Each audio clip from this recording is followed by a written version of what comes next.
This program features live coverage of an African safari and may include animal kills and carcasses. Viewer discretion is advised. Good afternoon and welcome to another Sunday sunset safari.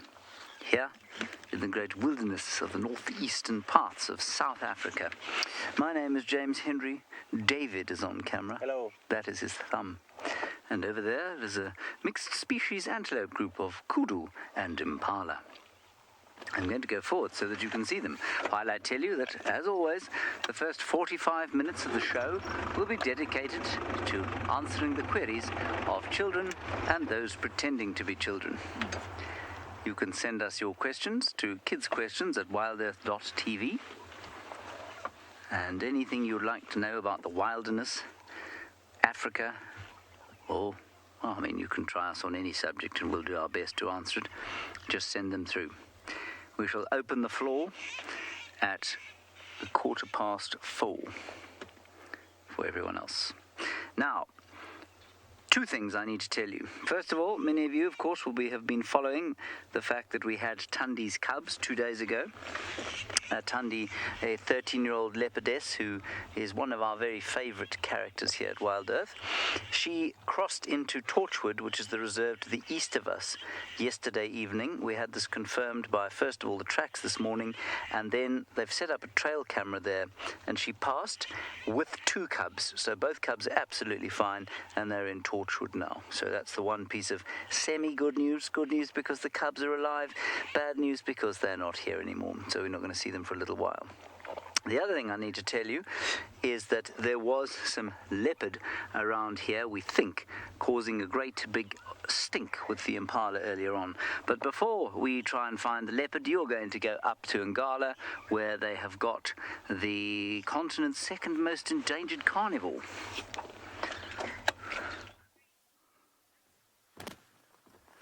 Good afternoon, everyone. Good start. Very good start to the afternoon safari. So welcome to andBeyond Angola.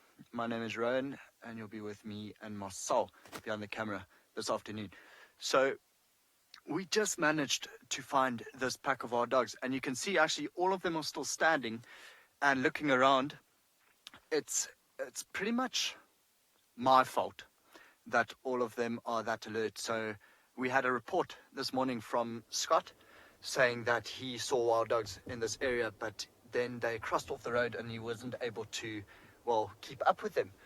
So just before this drive started, I took off, went for a little bit of a walk, and not too far from the road, could actually smell them. So you could see the ones now moving, and the entire pack is going to move after them. Oh, that one is limping. So it looks like 15 dogs, which would make this a little bit larger than the Ngala pack. But what spooked them was me being on foot, walking around, actually looking for them, and they were sleeping just behind a bush. There's a hyena as well following them. It was good fun. So we are definitely going to keep up. This is our plan for the afternoon, is to show you some wild dogs. But like I was saying, me spooking them on foot caused them to do a little bit of a alarm call, like a barking noise, just alarming the rest that there is some form of danger, because all of them are sleeping. And then I had to run back to the vehicle, fetch Marcel, and of course the car. You're going to see the hyena come into shot now. And then we managed to drive in, and lo and behold, here are the wild dogs, and they are just spread out everywhere. So I've been trying to count them. It looks like 15 in total, but definitely not the Ngala pack. So there's no one here with a droopy ear. There's no dog here with half a tail, and the one is limping, which we haven't seen on. Oopsie, landed myself in a hole. Get myself out of the hole. There's the one that's limping is definitely not something we've seen with the Ngala pack. Carla, who's only 12 years old, has asked, will we help any animal that is sick? Carla, sad to say, we will not. In this area, they have come all together. Sorry, I just want to park you in and amongst all of that, look at the amount of wild dogs we have here. There are definitely more than 15. I am so excited. Carla, we don't actually help sick animals just because we believe that it's a natural system. So should anything be human induced, like one be caught in a snare, then we'll get involved. Oh, Marcel, this is a tight fit. Woo! Okay, that was good.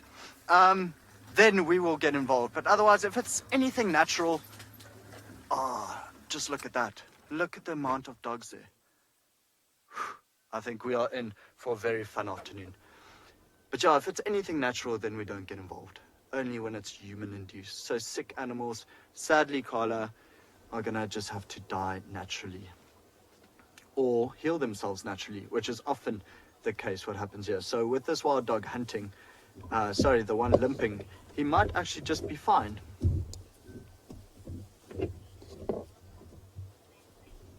So Henry from New York has asked, are hyenas and wild dogs the same thing? So Henry, they're actually not. Wild dogs would be part of the canine family, like actual dogs or wolves. I think maybe for the time being, let's just refer to them as painted wolves. It takes away that kind of domesticated slander that's attached to their name. Hyenas are a class all in their own. They're Hyenidae. They're actually more closely related to cats than dogs. Hyenas are, whereas these are more closely related to wolves. So not the same thing.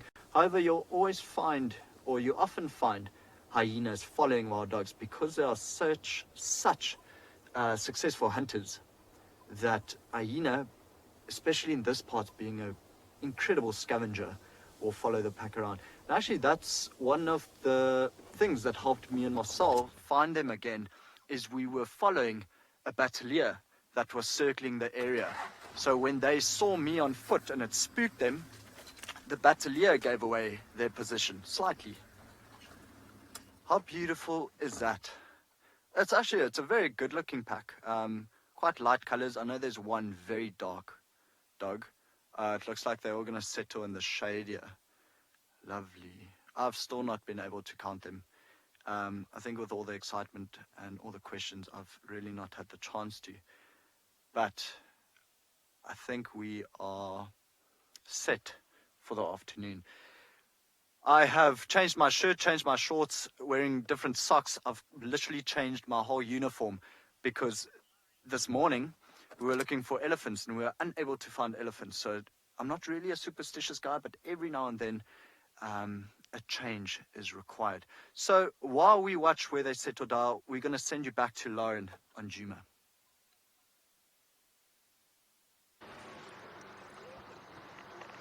Good afternoon and welcome to my safari vehicle for this afternoon. My name is of course Lauren and I have Owen on camera today. Now we have just picked up on fresh female leopard tracks, and after drive ended, well, that's not entirely true. This morning, 90 seconds to go, we get the 90 seconds update. We came across Impala that were very, very, very upset on quarantine. It wasn't rutting, it wasn't males being boisterous, they had seen a leopard. So we tried to race round, even although the show was over, and find who or what was making the Impala upset, but we didn't have any luck. So I've just got a feeling that someone is here. Just don't know who it is, but I've got female leopard tracks. They're fresh because I drove this road yesterday, so I know they're fresh. And that is my update for you all on this very hot, lovely afternoon here in Djuma. James was calling me, so if you just give me 2 seconds, I'll respond to him. James, come in for Lauren.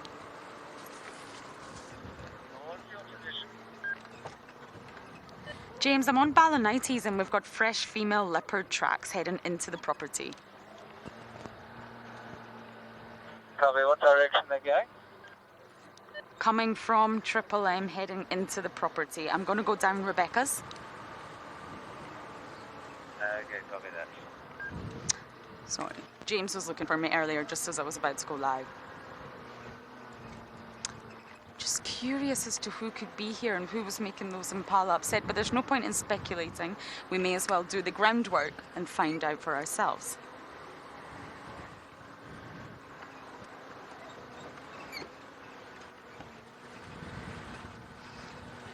Oh, Jai, you're from India and you're 12 years old. You are asking the difference between a leopard and a cheetah. Now, I can imagine that when you're thinking about them, you can get confused. I actually showed a photo of my favorite leopard in the world to my mother, Hosanna. And she said, oh, that's a lovely cheetah, Lauren. I'm just going to show you a photo because I think that a diagram actually highlights this a lot nicer than my words, and then we'll be able to go through it together. So just bear with me. Hopefully I can find this image for you somewhere in my book. But they're completely different, and they have actually evolved to occupy different niches. So cheetahs are designed for speed. Leopards are not. So leopards are much bulkier. I'm probably not going to be able to find this diagram for you. And cheetahs are very skinny with long, long legs because they're designed for speed. They're designed for running. Leopards are designed for hoisting. So they are much more muscular. Here we go. Oh, and up here, I'm going to use my porky pointer. So this is a leopard, and you can see that they're not that tall. They're very, very muscular, and they have huge shoulder blades designed for hoisting their kill. The spot pattern is also not spots, it's rosettes.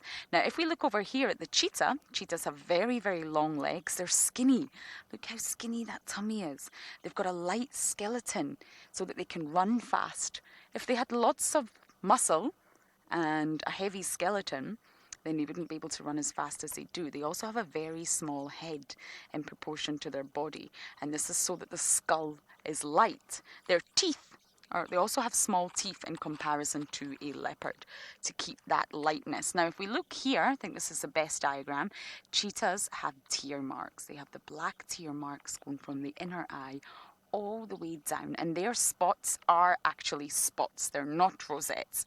Leopards will not have these tear marks. So they're completely different shapes, completely different spot patterns, and of course they occupy different ecological niches. Cheetahs built for speed so they can go fast, run, make a kill and get back out again, and leopards are obviously built for ambush hunting. So they sneak up on a prey, jump out, tackle it with their body mass, and then of course hoist it into the trees. And that the reason they're designed differently is so that they're not competing with one another. There would be no point in having all the predators in the predator hierarchy completely the same. They wouldn't be able to survive that way. And that's why they all have their unique specializations that make them slightly different. And therefore, they can survive and thrive with their different strategies. Lions are similar to leopards, but they don't hoist. They don't have those big shoulder muscles for hoisting. They can climb trees, but they're not really built for taking their prey into trees. And of course, their social structure is a great advantage of being a lion. You have safety in numbers. You have your entire pride looking out for you, helping you raise your offspring, helping you tackle large meals. Whereas leopards are completely solitary, and cheetahs are also solitary, but you can find the males join up in a coalition. I'm just trying to pick up on these tracks again.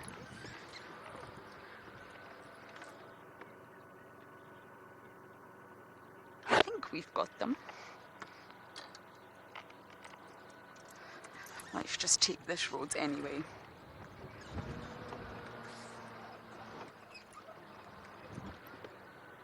Victoria, you're 6 years old from Italy. Wow. Italy's wonderful. I was in Rome just a few years ago and I loved it. I loved it so much. You're asking how fast can leopards run? Nowhere near as fast as cheetahs.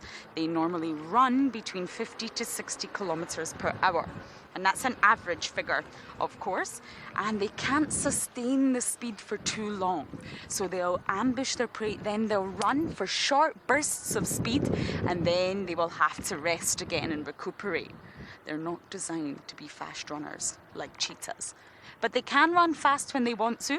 They just can't keep it up for very long. They get tired quickly. Okay, I'm going to look very, very hard for a leopard here. And while I do that, we are going to send you back across to those wild dogs with Rowan.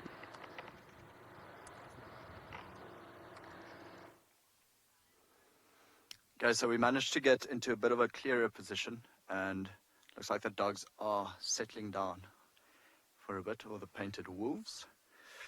There's definitely more than 20 here. There's also a hyena slowly trailing them. Oh, look at that beautiful face. So, which makes me think this is most probably the Orphan pack. I think it's the largest pack we've ever seen on andBeyond Ngala. So, I'll just go with the Orphan pack. And woof, they're in good shape, I can tell you that. It's a very, very exciting find. And I've really not seen this pack. I don't think I even saw them last year, if I have to be completely honest. So, again, just super exciting to see them. But it's funny, again, you could see with the vehicle coming in, they're not really like the Ngala pack. It's not like they are that habituated to us.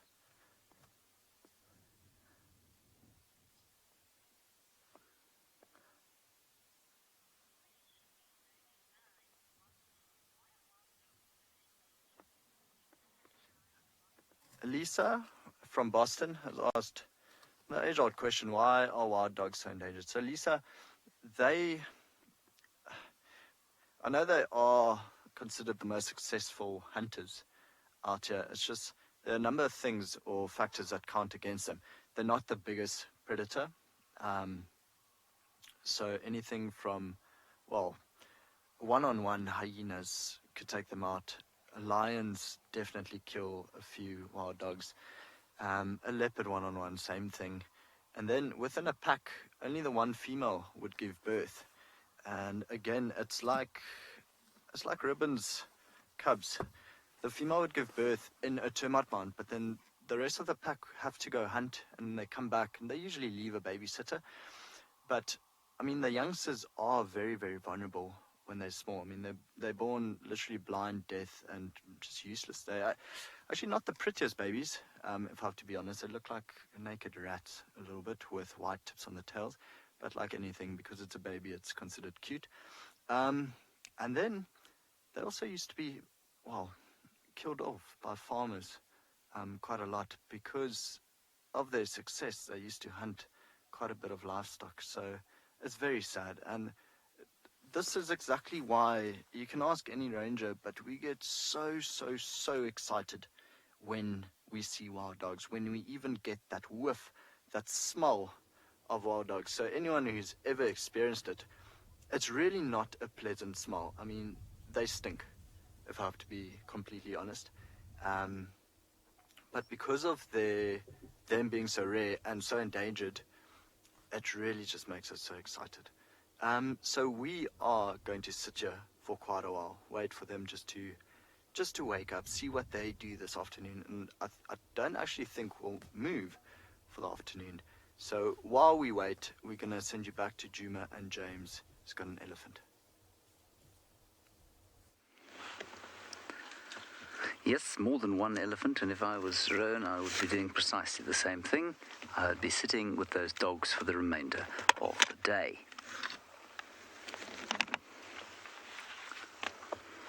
We do not, however, have wild dogs. We have got elephants.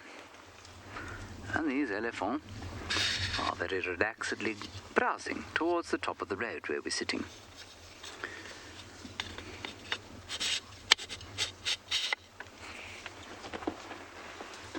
It is quite remarkable how relaxed they have become, and it's just lovely spending time with them.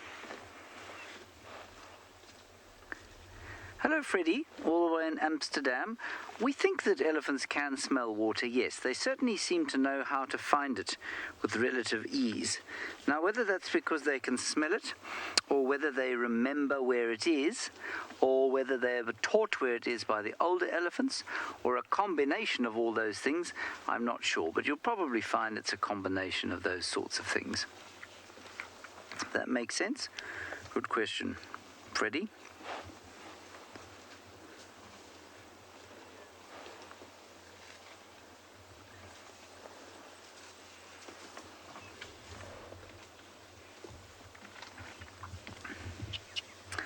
Hello, Samuel, all the way in London. Sorry, the sun's shining in my eyes. The rarest animal we get here, it's probably the wild dog, you know. That's probably the rarest mammal that we get here. There might be a frog or something that is very endangered that we don't know. Or a butterfly or something like that that's endangered. Well, that also could be the rarest. The least frequently seen is the pangolin, probably.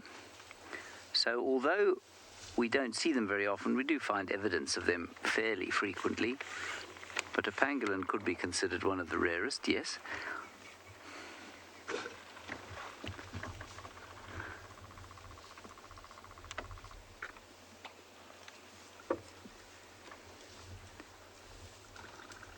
can hear them passing wind every so often.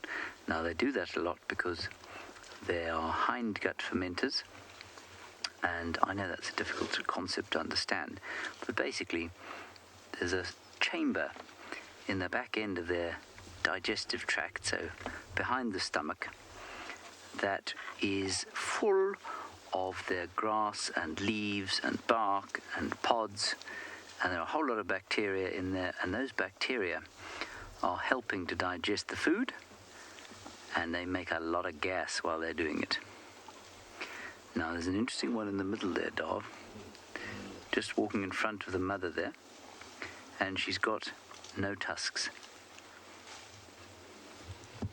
So she's old enough to have tusks, but doesn't have any. Now that's not entirely uncommon. It does happen. And it'll make life a little bit more difficult for her, but not hugely. She'll be okay. I'm just saying her, it could be a he.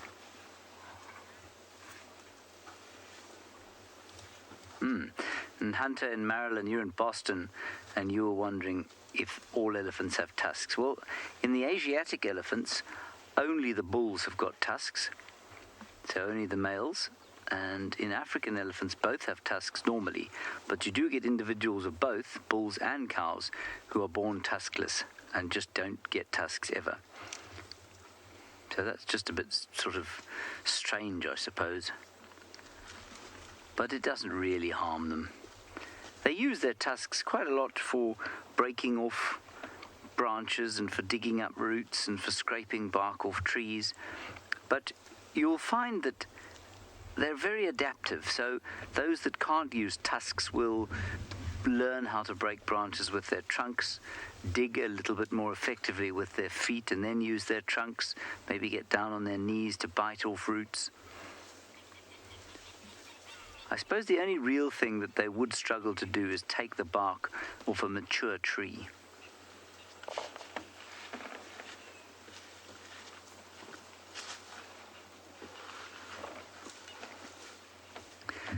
Well, Evan, you're 4 years old in New York City and wondering if elephants are friendly. These elephants here, I think, are pretty friendly, don't you? They don't seem to be angry with us at all. Elephants can become quite angry, though, and you need to be careful of them because they're very protective of their babies.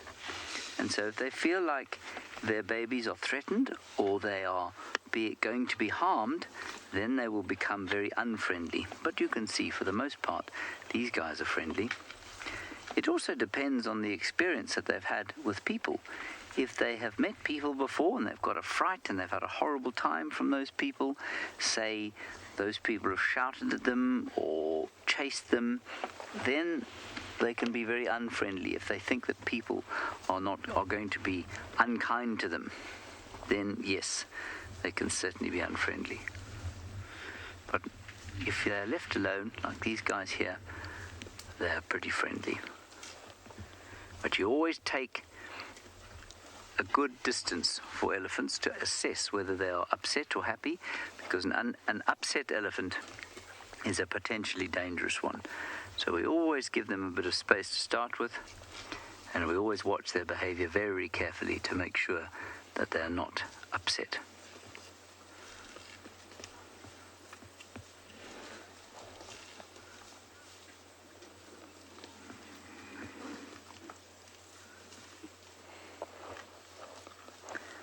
Sky elephants sleep a little bit like you do. It's the same kind of thing, but they often do it standing up. The very little ones will lie down, and they'll sleep for a little while, but they don't sleep for long, you know. They don't have a long time to sleep because they have to keep eating, and because they're so big, they actually don't need as much sleep as something small, like you, I guess, or like a mouse out here. Mice will sleep much longer than elephants do. So you'll probably find they sleep about 3 to 4 hours a day. And that might sound like a long time, but I bet at your age you're probably sleeping for at least 12 to 13 hours a day, and you probably have a little nap sometime in the morning or the afternoon.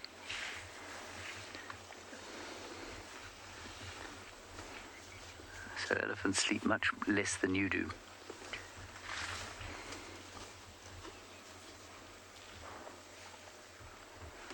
They're just slowly grazing towards us. Totally relaxed, and so it's a good thing just to sit and wait. Let's see what they do.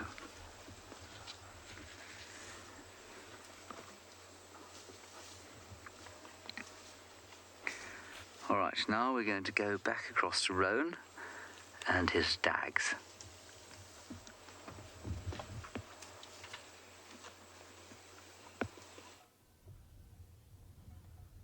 So there's one standing up and chewing grass. Very, very pretty patterning. It's actually amazing to see the amount of white that is on his shoulders and stuff. Like, honestly, just a gorgeous pack. I'm hoping they are now, you know, sleepy because it's still hot, the sun's still out. And it's honestly, it's just amazing to see these animals with such big ears and white tips on the tails, how quickly they disappear in the grass. So earlier, when I walked, I smelled them before I saw them, and then again it was just one head that popped up, and this group of dogs, this pack, just dispersed. But I mean, you could see, there he goes, he lies down, and now you can basically not see him at all. So it's amazing how quickly they can camouflage themselves. Still not been able to count all the dogs here because now all of them are sleepy, but I'm hoping let it come a little bit later. There's water not too far to our left or just behind us, and I hope that they head there into the clearing.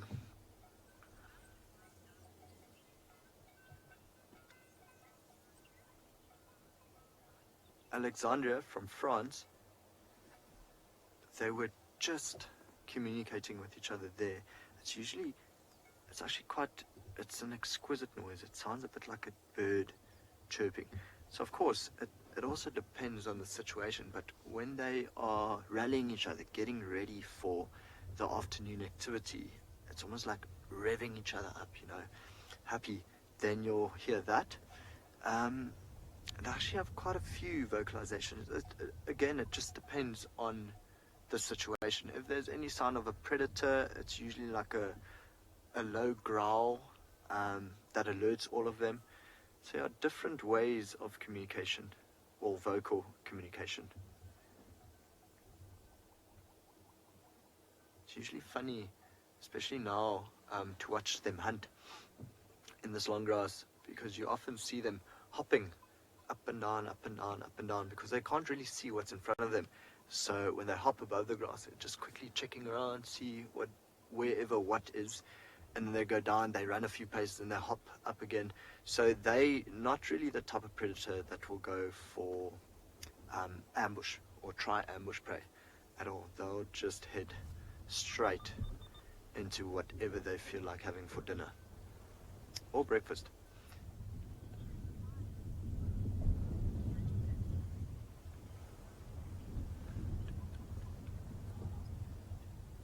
Carla, who's only 12, has asked, do they hunt during the day or at night? So Carla, these are known as crepuscular hunters. What that means is they hunt best at dusk and dawn. You know, cooler temperatures of the day. However, it's not impossible to see wild dogs hunt at night or even now. I mean, something excited him. So there's no strict rule to it. But again, they are known to be crepuscular hunters. Good question, Carla. See, they're always alert, absolutely always alert of everything going on. I think if my ears were that big, exactly the same thing would happen to me. Also hear everything that's going on.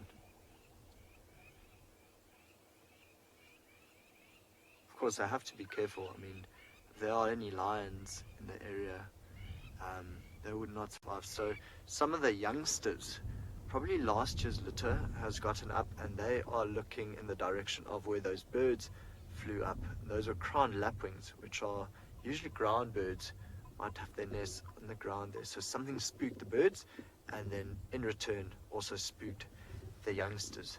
I'm really hoping that these move into a bit of a clearing a little bit later, and you can actually see the size difference between the youngsters and the adults. So they would nearly be a year old now, some of the youngsters. Okay, so while we wait for what's honestly going to be a very exciting afternoon, I think, we're going to send you back to James, who's still with the elephant.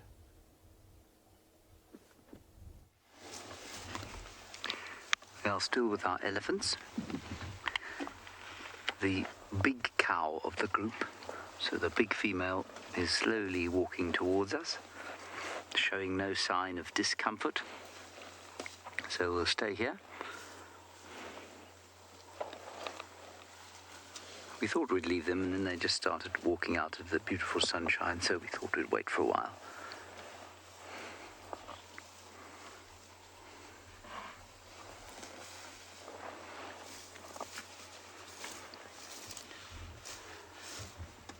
Hello, Ruby, all the way in Berlin. Please excuse my terrible German accent. I can't help myself. Hello, Ruby in Berlin.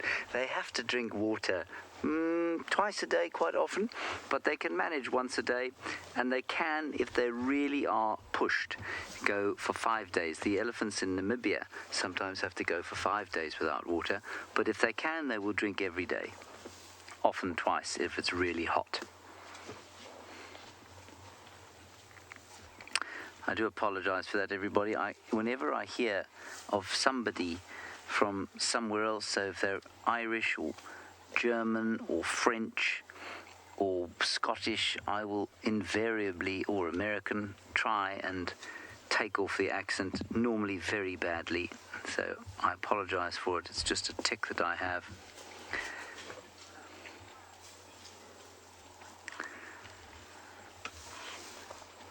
And now we've got a question from Isabel, who's 5 years old in England. I don't know where you come from in England, Isabel, but I'm assuming it's from the East End of London.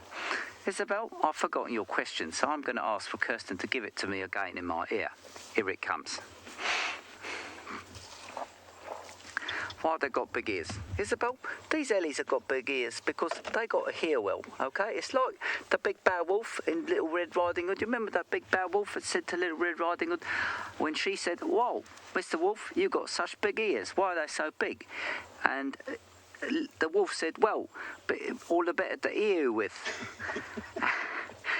And that's the same thing for these elephants. They got to hear well, but there's another thing about the elephant's ears, Isabel, and if you watch this elephant here, she's flapping her ears, and she's flapping her ears because what it does is it helps keep her brain cool. Now that sounds a little silly, I know, but it does.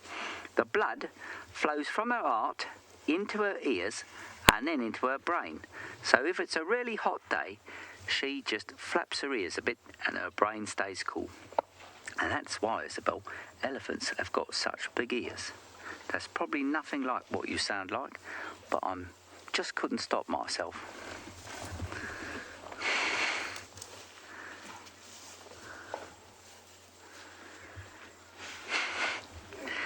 Now, Tyler, you're talking to us from north of London, there, north of Hadrian's Wall, and you're wondering how far elephants are able to hear. Well, Tyler, elephants have got very good hearing. Now, this particular elephant is probably able to hear another elephant from as far away as 15 kilometers. Now, that's very far. Elephants are really good at hearing the low rumbles that they make, so Others of us cannot hear the low rumbles that they make, but books will tell you that they can hear low rumbles for up to 15 kilometers. Now, that's a very long way, isn't it, Tyler? Yeah. Long, long way.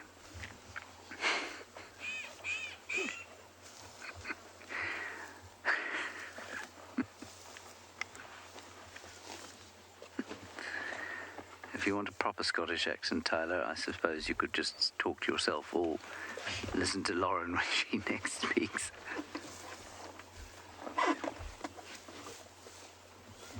Toby. Toby, you in New York. Toby in New York, you're wondering how long an elephant's nose can be. Well, check out the elephant's nose right in front of you there, Toby. That elephant's nose is probably, I don't know, it's pretty long. But what's interesting is that it's able to extend its nose. So when its nose is extended like it is now, it's eating, right? It's probably about, 6 feet long, just about. But when it's walking along and it doesn't want to stand on its nose, then it's probably about 5.5 feet long, 5 feet maybe. You can see now it's much shorter. Can you see that? Thanks, Toby. That was great. Great question. I hope New York is treating you well today. I don't know if people from New York all sound like this. I don't think they do, but this is all I can do. Now, Lauren, who speaks very good Scottish, is sitting with a spider right now. She is going to tell you all about it. Goodbye. See you later. I am going to tell you all about it. I don't speak that great Scottish, I'm afraid. I'm actually terrible at Scottish. I'm from Scotland, but I'm terrible at speaking Scottish. Just ask my brother. Now, it's not all about the big things in the bush. We have came across a garden orb-web spider, and it got a bit of a fright, so it scuttled up to the top of its web, and I think it thinks we can't see it, but we can. We can see you. And this is the underside you're looking at. So you're looking at its tummy, almost, and its underside of the abdomen is what we call it. And it doesn't fully look like it has 8 legs. Now, I don't know if I'm going crazy, but I'm pretty sure this individual is missing a leg. I think it has 7. It should have 8. It appears, from what I can gather, to be missing that last left leg, I think. On that very left side at the back, it's missing, and it's actually sitting upside down. Many spiders with small bodies and long legs position themselves this way, and apparently it means that they can save energy because they're not very good at walking. In fact, they're terrible at walking because their legs are almost too long. They're great at weaving webs, but they're actually not good at walking or scuttling. You'll rarely see them on the ground. They'll either be in vegetation, swinging like Spider-Man on webs, or just sitting lovely and calmly in their web. Look at that. Owen's giving you a view of the web. It's very intricate. It looks very fine, as if you could almost blow it over, but actually, it's very strong. The garden orb-web spiders are not quite as big as the golden orb-web spiders, but they are still big enough for a spider, everyone. Still terrifying.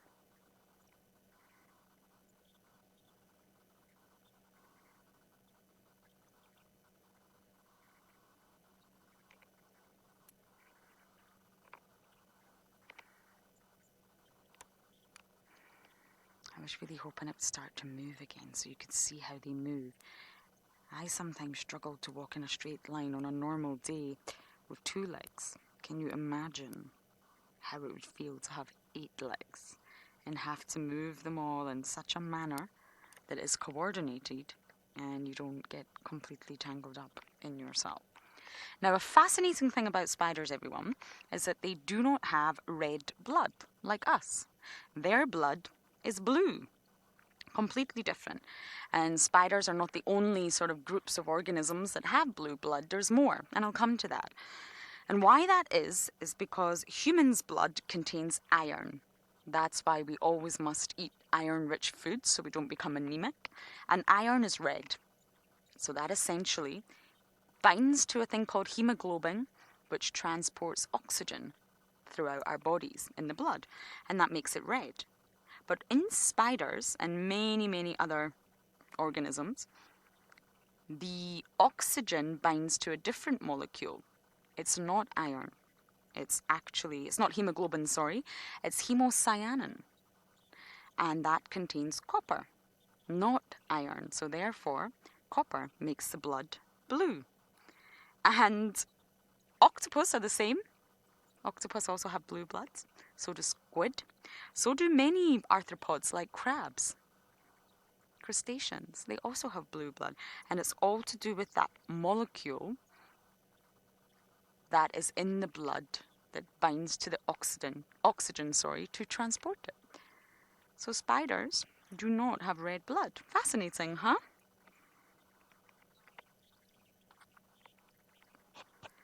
Can you just repeat that name one more time, Kirst? Kimji. No, you're from Singapore. This spider is not sleeping. It's resting. And it's resting upside down. So what you're actually looking at the top there is his bottom. And at the very bottom is actually his head. And it's just resting in the web, saving energy. And as soon as any delicious insect hits the web or flies into the web, this spider will move so fast, a bit too fast for my liking, run over to the insect and start to wrap it in silk, almost like a cocoon. The insect will eventually die, and this spider has dinner, breakfast, or lunch ready for the next day or two. So it's just resting, and it's resting in an upside down position. Yes, it's definitely missing that back. I can't figure out if this is left or right. Yes, he's back left leg. And they actually have hairs, very special hairs, at the bottom of their legs. And that allows them to grasp onto the web. They're very, very fine. You can just see them there. And that allows them to hold onto the silk to position themselves. And this spider knows we're here. Believe it or not, these big orb web spiders can actually be very skittish. As soon as they hear a vehicle or a person, they'll scuttle away and they'll try to hide themselves in the vegetation. So we've done not bad at finding the small things. I'm now going to really focus on finding my leopard. And of course, James is sitting not too far away from me with a much bigger thing.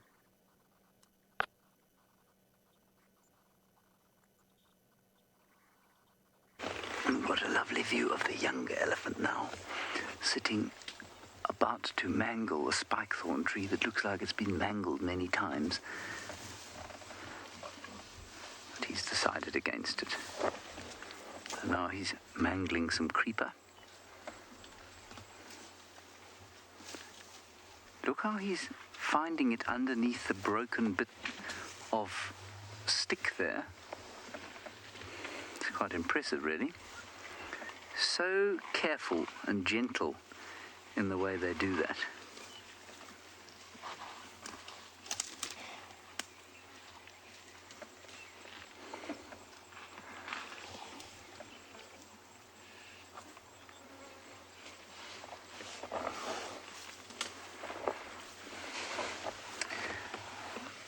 Anka, you're absolutely correct that a rock hyrax is the closest relative of elephants that we have. Yeah, absolutely correct. Isn't that a bit odd? For those of you who don't know, rock hyrax looks like a sort of rock-dwelling rodent with big teeth like a rodent's.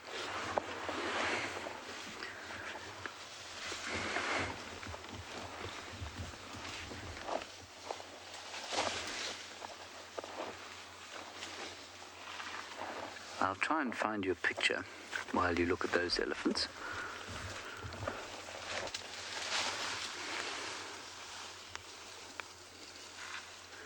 No, my bird application is not going to be useful when finding a rock hyrax.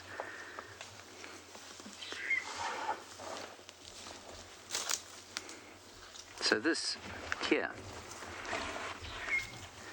is the rock hyrax. Isn't it strange?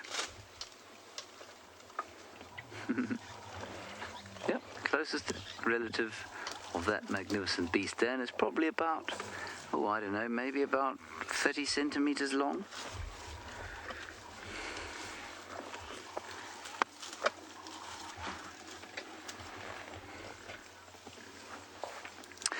Right, that is the end of the kids session. That doesn't mean the kids can't keep asking questions, but anybody else who would like to ask questions, you can do so using the hashtag WildEarth on Twitter. Otherwise, you can use the chat stream on Twitch. Otherwise, you can use the chat stream on YouTube.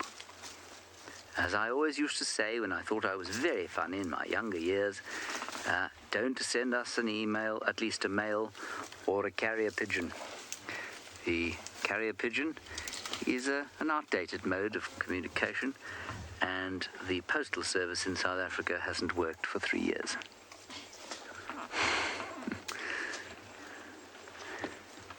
Which suits me down to the ground, because I have not received a speeding fine for about 3 years. Linda Poley, the rock hyrax does indeed look like a giant hamster. But it isn't. It's not a rodent. So it looks like a rodent, but it isn't a rodent. It's in a family all of its own. Linda Poley, I know that you are partial to hamsters. And maybe you should see if you could find a rock hyrax. No, don't do that. Don't try and keep a rock hyrax in a domestic situation.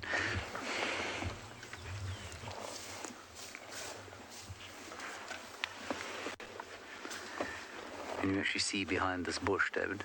Yes.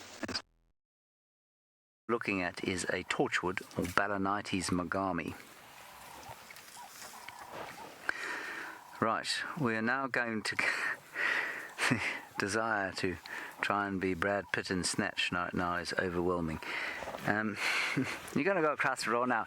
He's got a dogs. You like dogs? I like dogs. So go across the road and see about his dogs there. See what they like. Good. Excellent.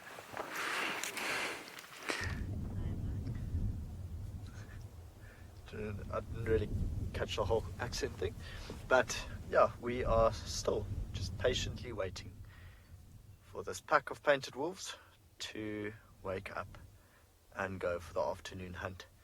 So all of them look very healthy. I think they might have been successful this morning, but nothing big, maybe just an impala, or, well, being a pack this size, maybe 2 impalas.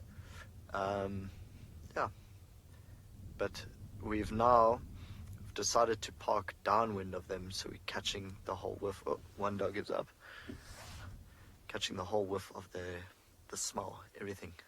See, there's a male walking there. It looks like one of the adults. It doesn't look as small as the youngsters. The youngster, though, would say maybe 2, 3 years old already. Just see his face look quite young. It's a very pale pack of dogs, which makes me believe it is indeed the Orphan pack. There's one with a completely white shoulder, just that white marking covering its entire shoulder. So very pretty pack of painted wolves. Don't know what they're hearing behind us. Nothing that I can see, but slowly but surely they're all downward dog there. See, that animal looks a lot older than the one that just walked past him now. Just see it in the face. It's a bit more of a mane or some more hair on the neck. Also a male. Just settling down in the sun. It's actually quite nice, pleasant weather with this breeze coming through. So Helen has asked what would happen if the Ngala pack comes across this pack. Helen, they would fight.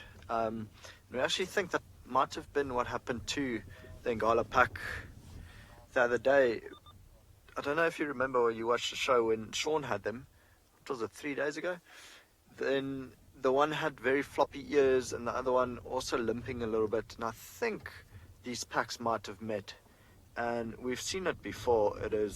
It's a gruesome fight. So of course they're not territorial. They have these enormous home ranges, and then just tend to travel within that.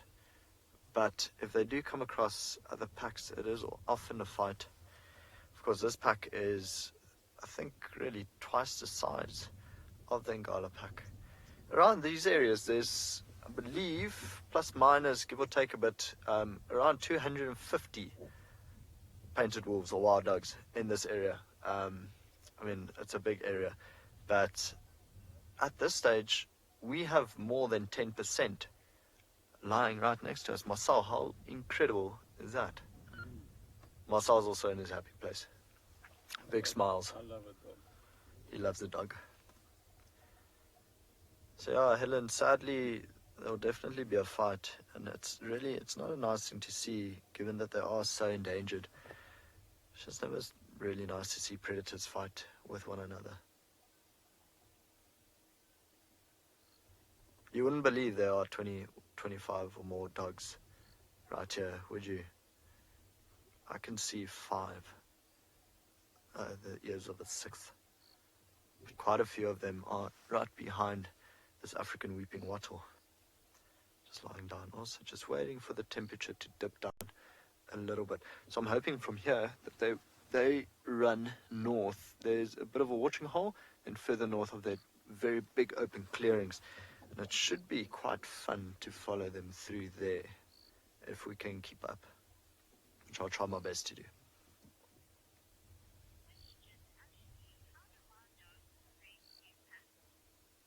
So Ashley's asked, how do wild dogs create new packs? Actually, what often happens is that you'll find all the males in a pack are brothers, and then all the females are sisters. So often what they do is, if they do split off, all the females would split off, while all the males, split in another direction, if I can put it that way. And then the males would join up with different females, and the females join up with different males. There's always alpha male, alpha female. I find that majority of the time the alpha female is actually more of a leader than the alpha male, even though those two stick together a lot. And yeah, sisters and brothers from different families join up and they form new packs. I think also around this area there should be maybe about 25, no, maybe a bit more than that. I'll think about the numbers quick, but there are quite a few packs around this area, plus minus 30. So 250 plus minus 30 packs in this entire area.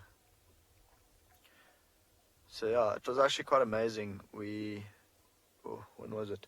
5 years ago, I had a pack of wild dogs here, known as the Ngala pack. Back then, different name, but the Ngala pack actually split off from them. And that alpha female gave birth to 17 puppies.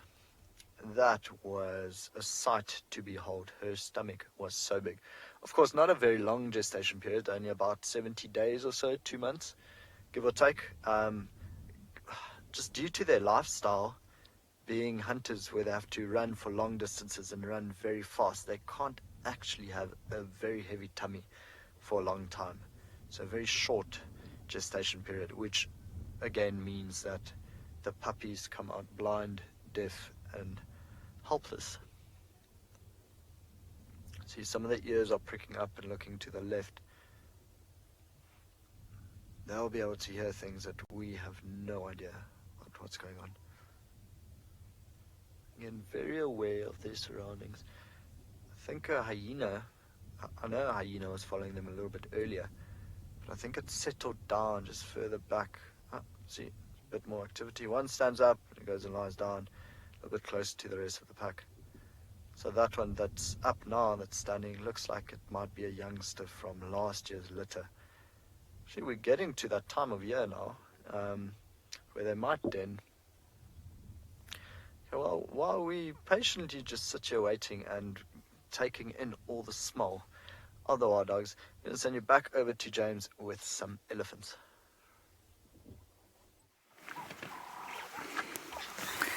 This young bull has come closer and closer to us, and it is my firm belief, as I've told many of you, that these young bulls seek us out because they provide entertainment. I think they get bored, I think they're curious, and they're quite playful. And he's now about a meter away.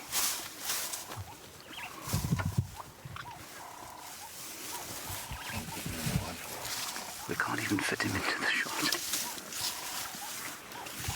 Hi there.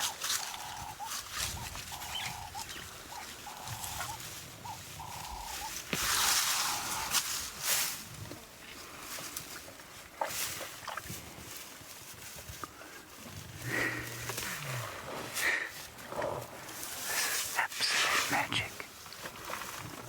I can't even take a picture of him.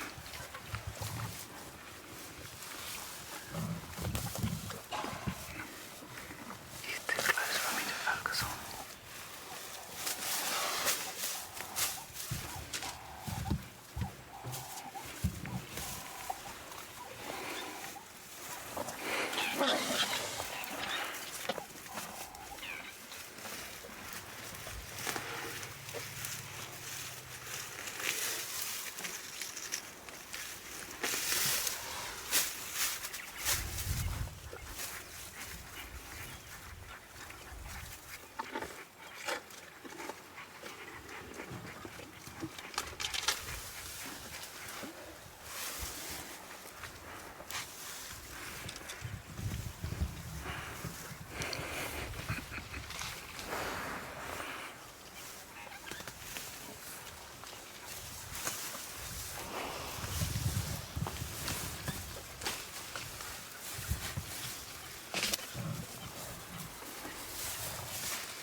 Possibly coming because he was standing so close and she thought, well, I better go and check it out.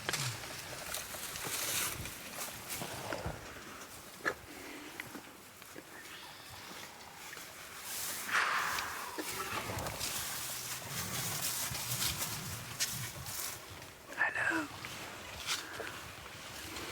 Are you smelling the car? Don't smell it, it doesn't smell nice. No, I told you.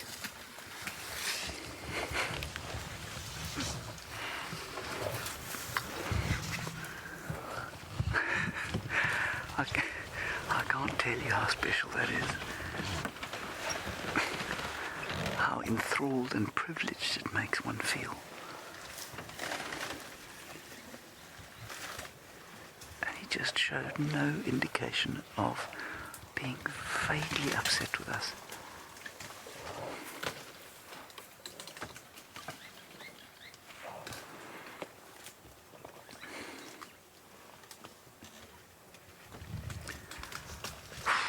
That was just absolutely spectacular. I can't move right now because they're all around us and they'll be offended by the sound and smell of the diesel. So let's go back to the wild dogs. Apparently they're up and saying hello.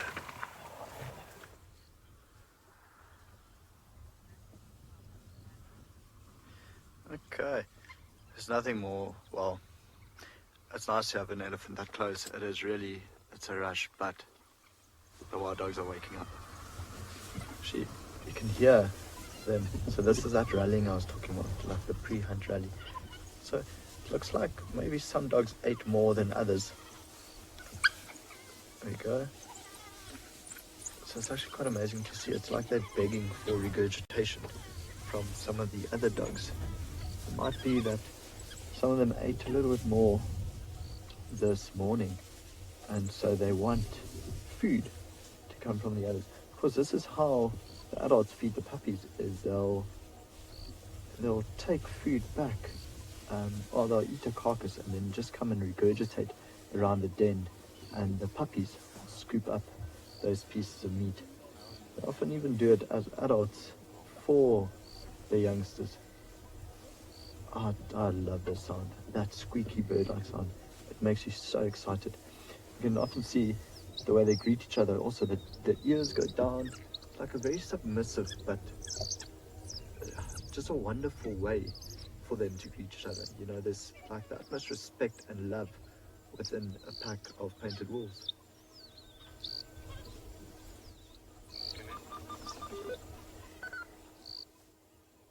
A lot of the action is happening behind this bush, but I'm scared. Let's try and move. So I'm going to go a little bit forward. See if we can. It's just every time I do start the vehicle, just see the heads here in front of me pop up. There's so many dogs here. Okay, I'm going to stop there. Remember earlier I was mentioning that I can maybe see 4. And now I can see about 9, 11, 14. Oof, we're in for such a fun afternoon. Interesting enough, horses have a very similar submissive greeting style. Marcel says, interestingly enough, it's not your fun fact moment. I'm joking. He says, interestingly enough, horses have the same submissive greeting style. I didn't know that. I was never one to really grow up with horses. I think I've ridden a horse maybe 3 times in my life, not very successfully. Ooh, Lauren's got a slender mongoose, so we're quickly gonna send you back there. We do have a slender mongoose somewhere in here. Slender mongoose are very, very difficult to put on camera, I'm afraid, and we've just lost it. Bear with us, so we're just going to have a little look for a minute or two. In case he pops his head back up, we're able to show you dwarf mongoose all the time, but slenders are definitely more challenging. For some reason, and I'm very, very shy. I think it's disappeared, Owen. They're the most beautiful, beautiful animals. They just look like a dwarf mongoose, but much longer, thinner, and they have a very, very long tail with a black tip at the end. I think we've lost this one, I'm afraid. Oh, but we do have a blue waxbill in this tree. Let's see if we can get the blue waxbill for you.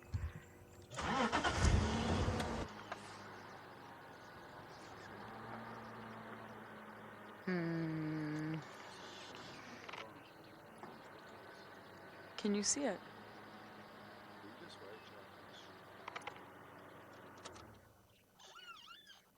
Owen and I have just been discussing how it's so beautiful. Summer is so beautiful, but so challenging. The grass is so long.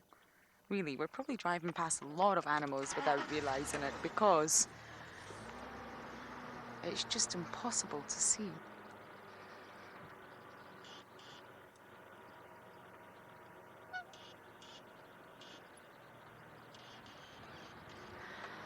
Okay, I apologize about that. We did have the slender, but it obviously got camera shy.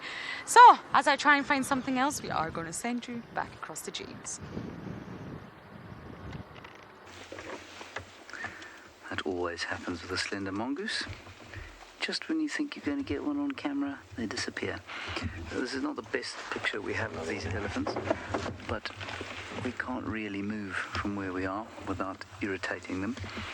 A couple of you wondering if my mother is watching this. I don't think so. I think I'd have got a few messages by now. My mother, for those of you who are interested, is absolutely terrified of elephants. You can see a picture of her, a story of her on Instagram in the Addo Elephant National Park in a state of abject terror.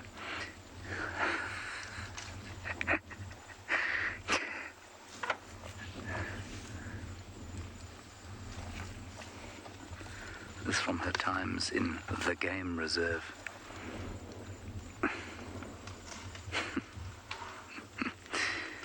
And I've just had a message from a friend who said his wife looks nervous on the couch, as she does when they're close to elephants in the bush. It was an absolutely spectacular sighting of a young bull, and that's the kind of sighting you want to have, where you get close, but there's no animosity. And in fact, there's no reaction whatsoever.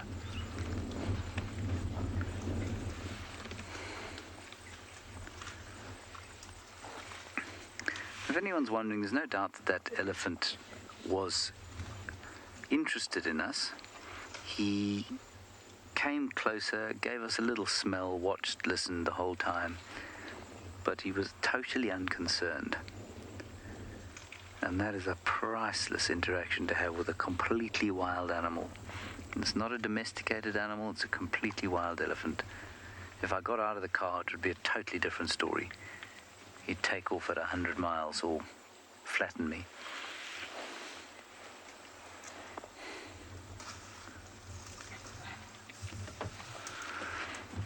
Here comes the mother that got so close to us. If you are enjoying this show, and I presume you are because you're watching, and you would like to continue watching, please would you consider supporting us. You can go to wildearth.tv/support, wildearth.tv/support. The drives will remain free for as long as we can make them. And, well, obviously it's not free to run, so wildearth.tv/support if you can. Thank you. Otherwise, just enjoy, and of course your major contribution to this show is watching it and sending your wonderful questions and comments. Just having you along for the ride, especially during this time of human need of wilderness healing, is just a huge privilege.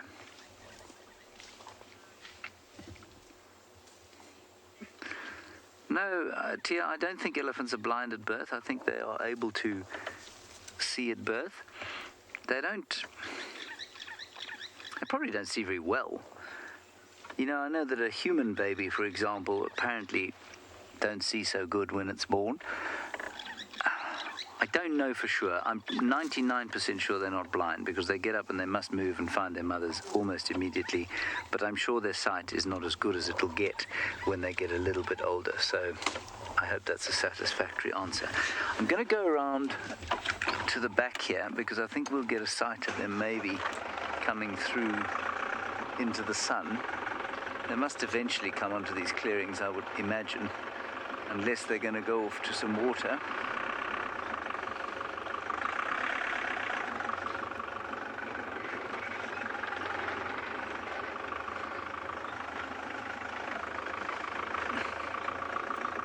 We'll just go onto this clearing here.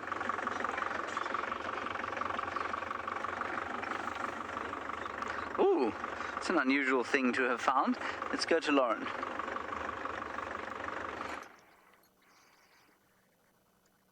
I have found a frog. I am over the moon. I love finding the big things, but sometimes the small things really, really do make a difference too. We don't often see frogs. Well, I do have one living in my bathroom. Davy and I have a pet, but we obviously, well, we've actually become quite fond of this frog that lives in our bathroom. We just need to get a name for it.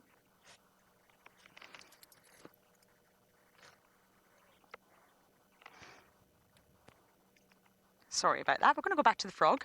And of course, frogs are amphibians. So they're very, very unique. They have very sensitive, porous skin. And therefore, you really should never touch a frog.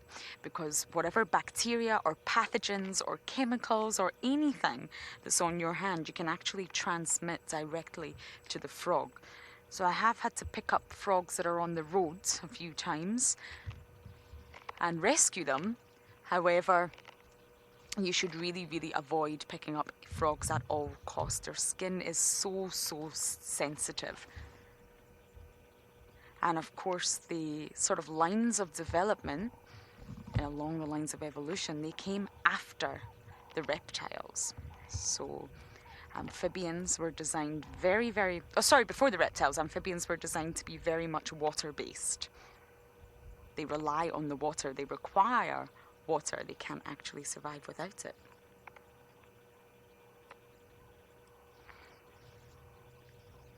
Many of you are very, very impressed with this frog. Me too. I just saw a white thing on this branch and I thought chameleon, and then nope, it's a froggy.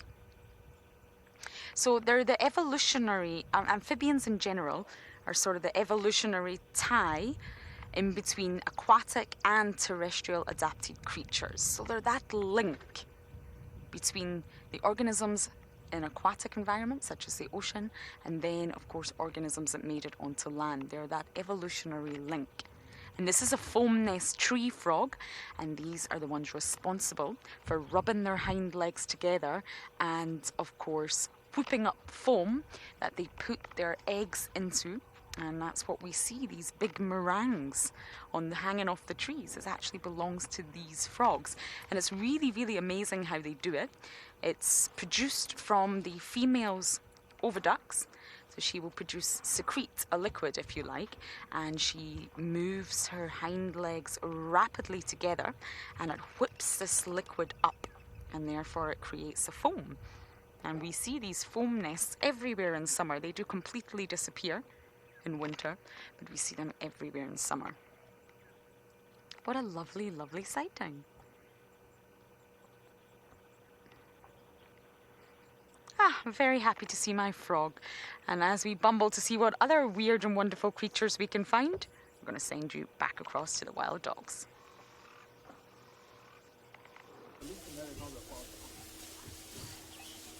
So the dogs are on the move, and they're heading south, which is good. We can, no, actually, now they look to be going east. So we're just going to sit here for a little while longer till they figure out their position. But you're just going to see dog after dog after dog after dog come past us. It'll be awesome. It's going to be really awesome. It's amazing looking pack. Actually weird to see. A lot of them are very pale, and there's that one that is super dark. See, like I said, just more and more and more of them waking up. So Amazing Nature has asked if wild dogs can be domesticated. What's your answer to this? So, no. They've tried before, and I don't think it actually works. I think what happened one day is they tried to domesticate a dog, and it actually died of depression because you'll need to habituate the whole pack. See how that rattling is going on, how these dogs are so excited now. All of them can actually hear the chirping as well. So Amazing Nature, no, it's not really happened before where wild dogs are habituated. Okay, they are going that way. I think we'll wait for some more of them to move on, then head through there. Whew. Now our afternoon is really starting. Marcel, hold on. Gonna bounce around a little bit. I have no issue with that. Good. And mind this little tree. For all the viewers, please try count the pack as I try keep myself and Marcel alive. Oh wow. It's really tough to count. 1, 2, 3, 4, 5, 6, 7, 8, 9, 10, 11, 12, 13, 14, 15, 16, 17, 18, 19, 20, 21.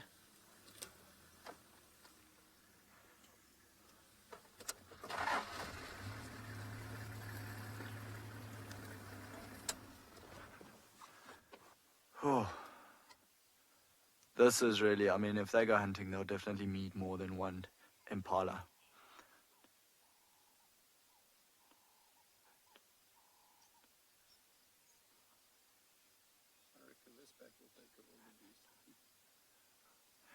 Still counting 22.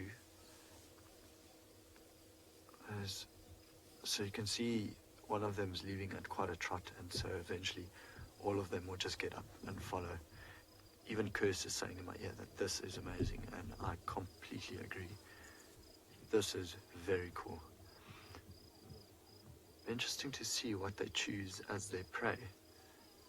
As Marcel was saying, they could even take a wildebeest, and absolutely, oh, there's 2 more that side, which probably brings the count up to 24, 25, 26. It's really just dogs everywhere. Oh yes, yeah, they're trotting off now. See, it looks like the leader might be on that side. Just ears everywhere. You can see how those white tip on the tails actually stick out.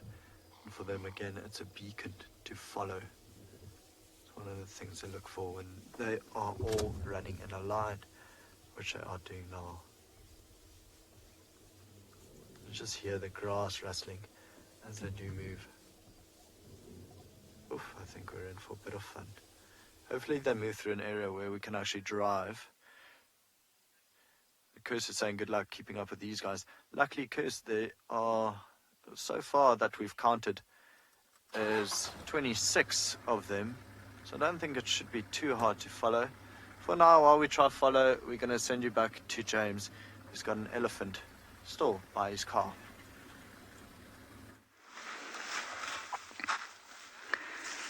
So this herd, I think, is being led by this female who we watched earlier, and she's just given a command of some sort, and I don't know what it was. She went, well, that's what we heard. I'm sure it's not what the rest of the elephants heard. And they're all coming out of the bush now, and I think they'll probably go out onto the clearings over here.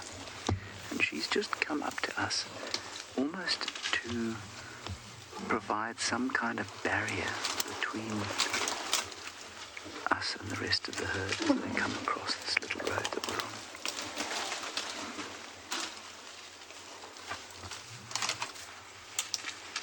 So if there was an elephant in this herd to be careful of, it would be her.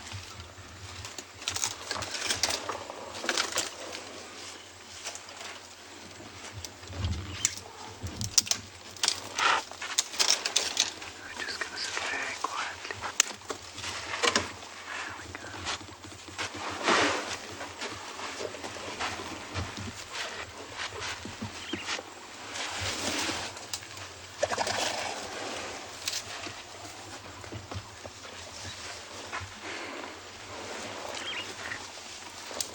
And then always there is some rebellious young bull teenager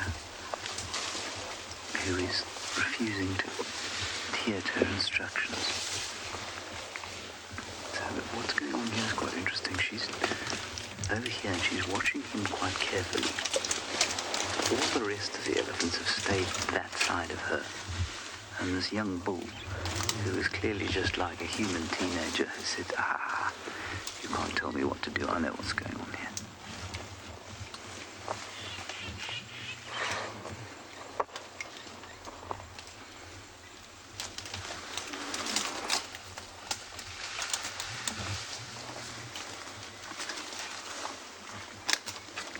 You see into her mouth.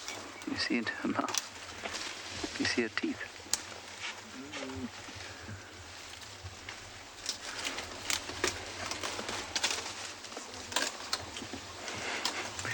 Look at her bottom lip.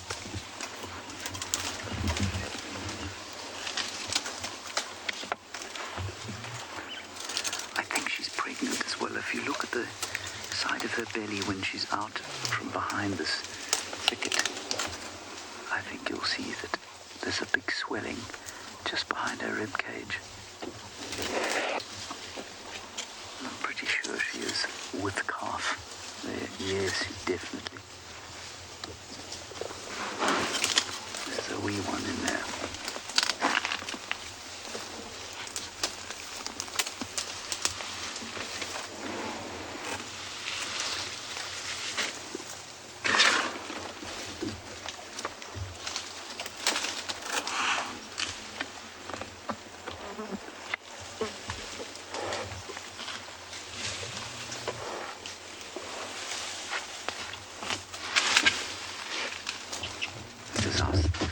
Is this our same pal, or is he a little bit younger? I think he's younger than the other chap. Yes, he is. He's younger. It's not him.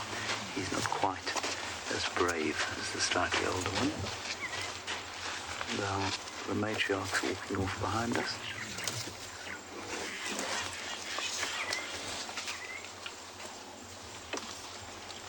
And they're staying clear of the clearings. And we've driven literally 400 meters from camp.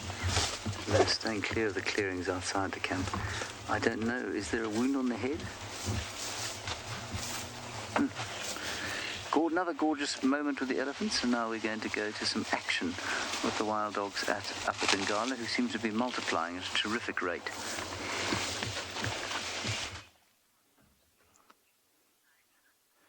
Okay, so they've actually come into a nice piece of open. They're running next to the southern boundary, which is why you see the fence line up ahead. You can see one dog way up ahead of the rest. And yeah, the rest of the pack just lagging behind. So if this is the open pack, it makes sense for them along this fence line, quite almost back into their home range, which also might be the reason why they are a little bit unrelaxed in this area, because they are further out of their initial, well, their real home range. So they might feel a bit out of place here. Not that I can't imagine this amount of dogs feeling out of place anywhere. See how they stop and listen. So on their right would be the community. And every now and then you can hear a cow's bell. You can hear a cow's bell ringing.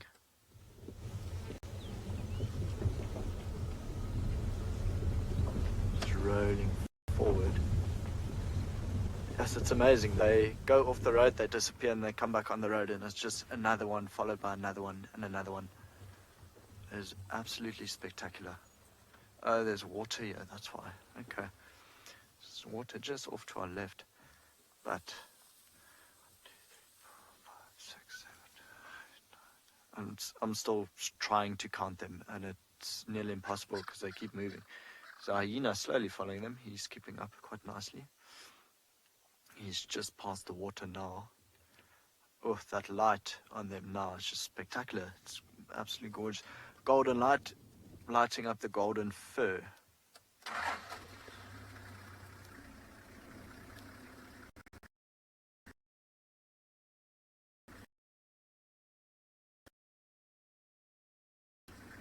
Cursory, I'm coming in a dip. I clearly hear the question. Do wild play with each other?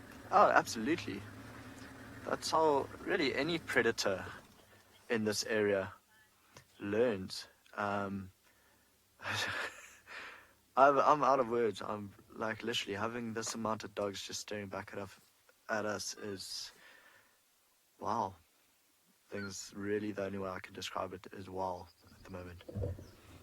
So yeah, they do play with each other. Mainly all predators, especially when they're young, is how they learn how to hunt. How was that? You just see little ears hopping and bouncing away. I think this might be the entire pack on the road now. I do need to take a photo of this. This is really also not something I get to see every day, and you can hear by my voice how excited I am and how I really am struggling to just keep my words together. Let's not drive into the electric fence. See them turn around every now and then. Also trying to get a photo so I can count them later. But at the moment, that's not really proved. It's proved harder than I imagined. Trying to count from the front to the back. Maybe I'm doing it wrong. So how's your counting going? Hannah has asked, what is the biggest pack of wild dogs I know of? Personally, this pack. And actually when the Ngala pack, and that female gave birth to 17 puppies, there were 33 dogs in total.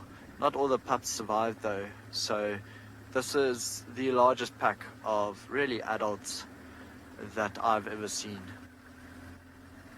And that's not hard to believe, is it? I mean, look at them just stretch all along the road here. There's another one that just joined from behind. Why it's making it so hard? Keep count of them. Okay, so while we follow them down this road, maybe back towards Auburn, we're going to send you back to James, who's now started chatting to the elephants. I was having a chat with this young bull who came bustling out of the bush, and then he actually smelt the Land Rover. He let the very tip of his trunk touch the Land Rover is a very strong term for this vehicle. The vehicle, I'll say. Now, that's not something we normally want to encourage. In fact, it's not something we want to encourage ever. But because he's a youngster and he did it once and then didn't like it and moved away, it's fine. I'm not going to clap and shout at him.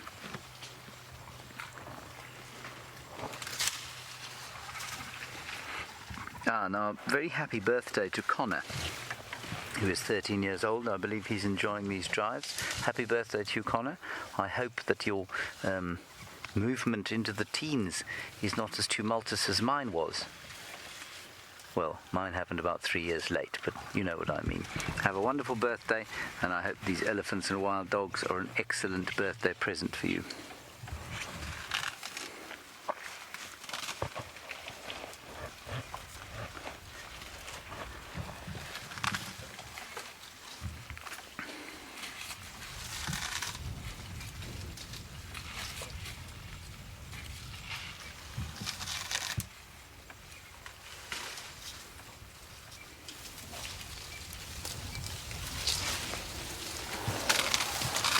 I'm just trying to decide which lot to go and look at. We are still surrounded. And you're obviously hearing lots of wonderful elephant feeding sounds.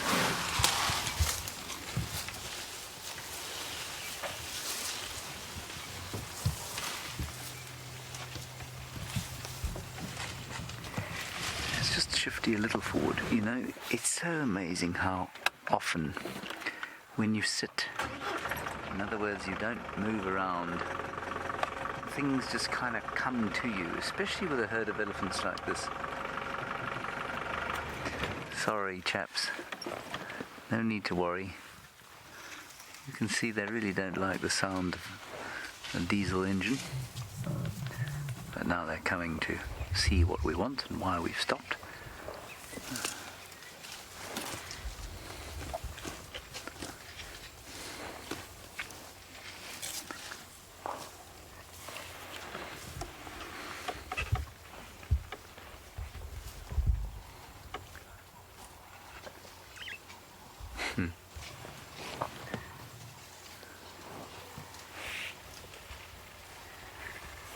Now they're not going onto the clearings because there's nothing there for them to eat. They're really enjoying the kind of, I suppose, fruit salad of bushes that there are available on the fringes of the clearing. So they're eating variable bush willow. There we go. They're eating black monkey orange, bit of torchwood, bit of grass, that unidentifiable creeper that they keep selecting out of the grass.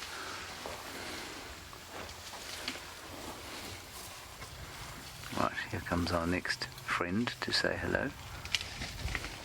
He's got a tear out of his ear. He's very rebellious. That's an earring gone wrong. Let that be a lesson to you. Those of you thinking about earrings, get it done professionally, not by some side street yahoo like this chap had done.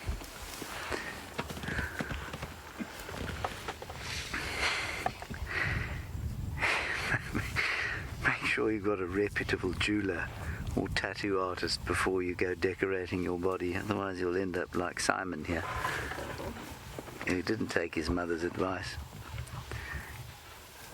And as I said, some side street yahoo made a botch up of his left ear, and he ain't never going to wear an earring again.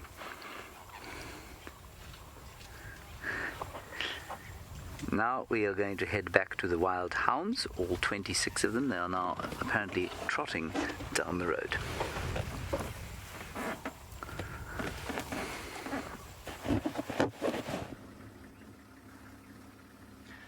Still just slowly following this incredible pack of wild dogs.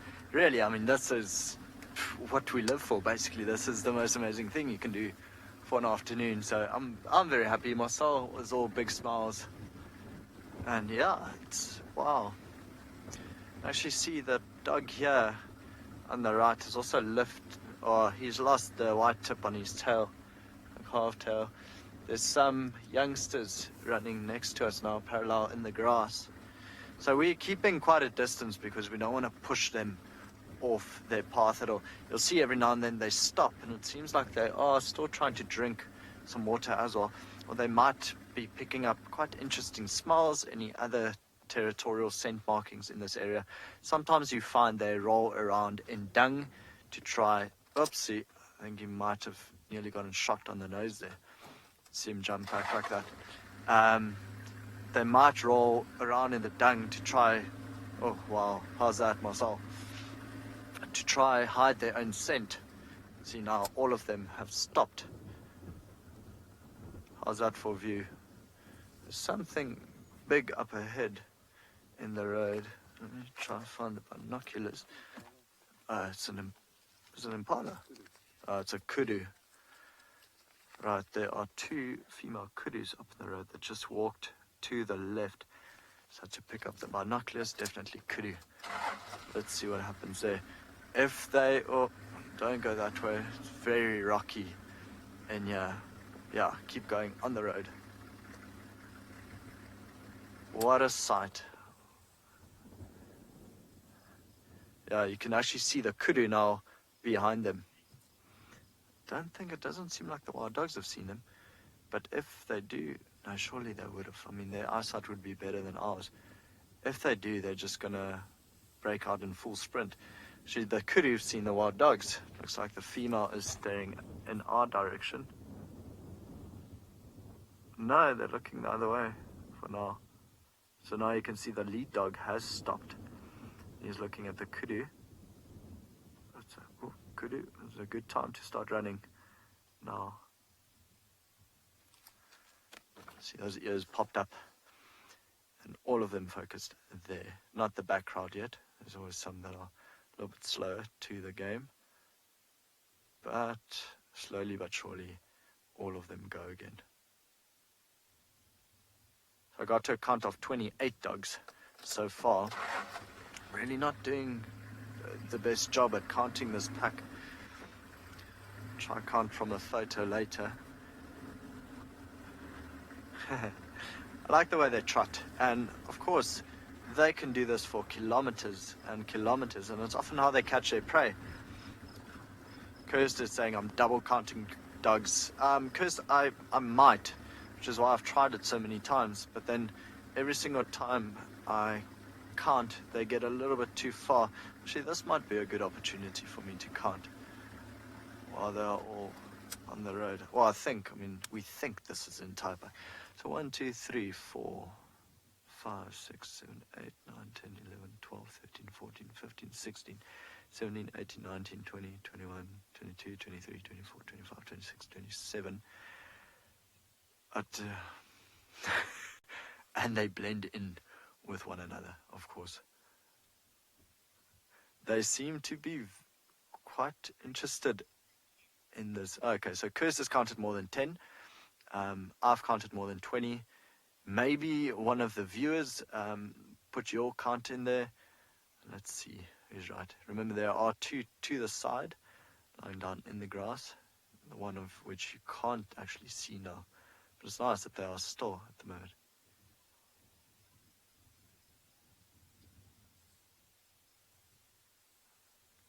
Yeah, see, it doesn't really help too much because they keep moving and they kind of blend in. It's just one blob, massive blob of painted wolves. It's funny that they stopped so far away from the Kudu. Crow has asked if wild dogs chase their prey into fences here. Not particularly. This is really the only fence that we have in this area. I know when fences were just put up, I know prides of lions used to do that, and they actually took advantage of it. I wouldn't be surprised, though, that it could happen, but I don't think they necessarily hunt it or use it as a hunting technique too often. I find it rather strange that all of them stopped so far away from the Kudu. Instead of just going. There's a hyena, just big smile. He's also trailing the dogs. The unknown explorer has so far counted 27. Well, like I said, I definitely know there's more than 25. I don't know how many more than 25. I thought about 28. Is this another dog or is this the hyena? Yes. We're getting people going for 30s. I like it. Okay, so a lot of people are actually with me on the number of 28, which thanks guys for your support. But yeah, maybe above 30s. Definitely have to go look at this again later. It was impossible to count them in the grass because the grass is so long. The hyena just went past us on our left. So he is also training. I wonder if the hyena knows how many dogs there are here, because one lone hyena facing off against this pack is not going to end too well for the hyena. Though when we drove past him, he gave us a big grin, just see teeth. So we'll see, he'll maybe pop out on the road soon. Oh, there's a dog, 2 more dogs here. Just listening now while we drive, we're just listening for any rustling in the grass. You could see in front, one actually hopped off the road. So I don't know if he maybe heard something in the grass.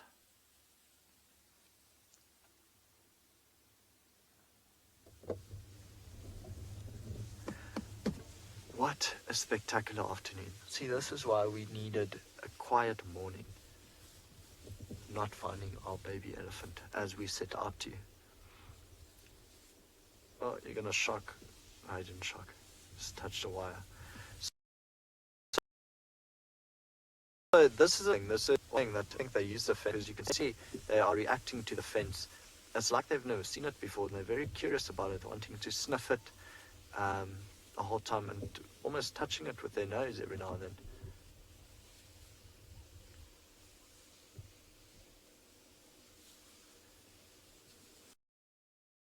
So I'm a little dip.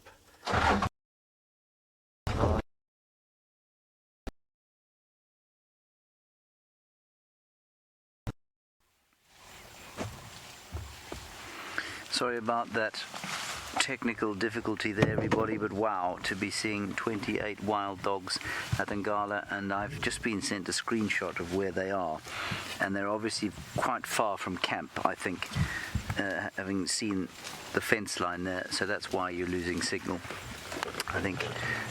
And there's a fence here too as well. This is a camp at Djuma called Tumbeta Camp.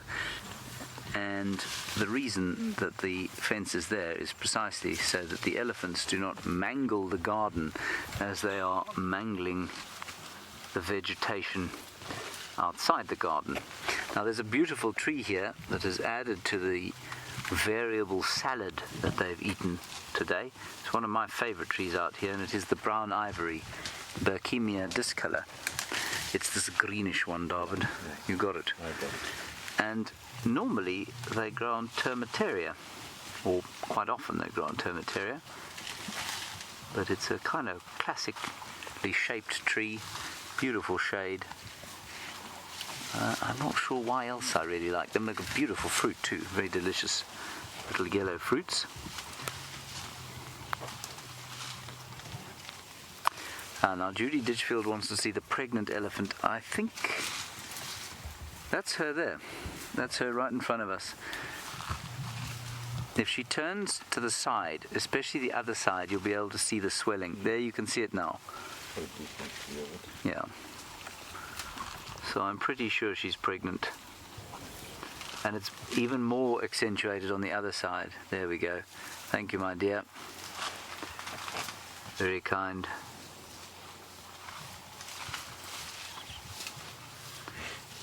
So I don't think she's too far off giving birth. Kirsten in the final control reckons she can see it moving. Really? I'm staring at it now with my binoculars. Wait a minute. Yeah, well, is that the elephant inside or the elephant just moving? Yeah, I see what you mean. There does seem to be some movement there.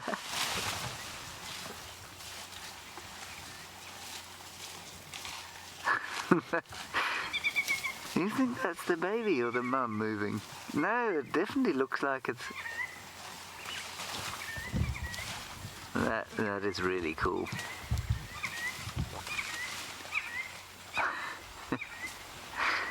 I'm always a little skeptical when people say, oh, well, you know, I saw the baby kicking. Yeah, but was it not just the mother shaking her skin or breathing in heavily?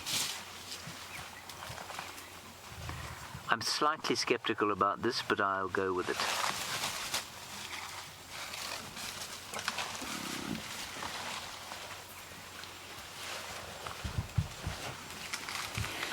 That's very cool. She's now enjoying a delicious bit of what looks like a variable bush willow. Yum. Oh no. What is that? That's not a variable bush willow at all. Or is it? Yes, I think it is.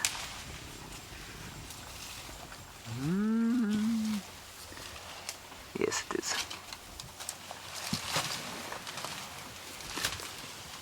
Many of you complimenting the sound. I mean, obviously I'm going to say thank you and take credit for it, but it's got nothing to do with me.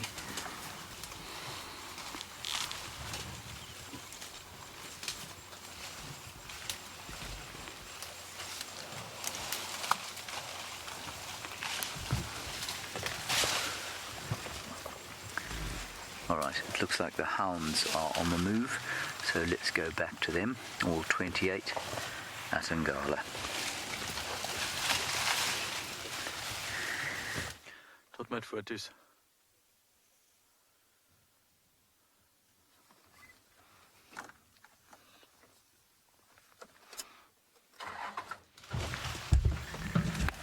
Sorry about that. We will get sound back with Rowan shortly and those magnificent hounds as we observe yet more adding to the salad. There is now some marula tree going down the gullet there of the pregnant cow, and in fact there seems to be a bit of a scrum underneath there as everybody tries to get in on the action underneath, perhaps on the variable bush willow or another pile of that seemingly delicious creeper, the elephant nip.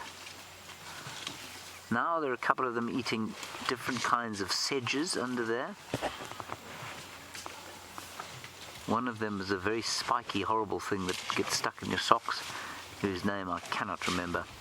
Right, we've sorted out Rowan's sound issues. Let's go across to him and enjoy the sight of 28 hounds.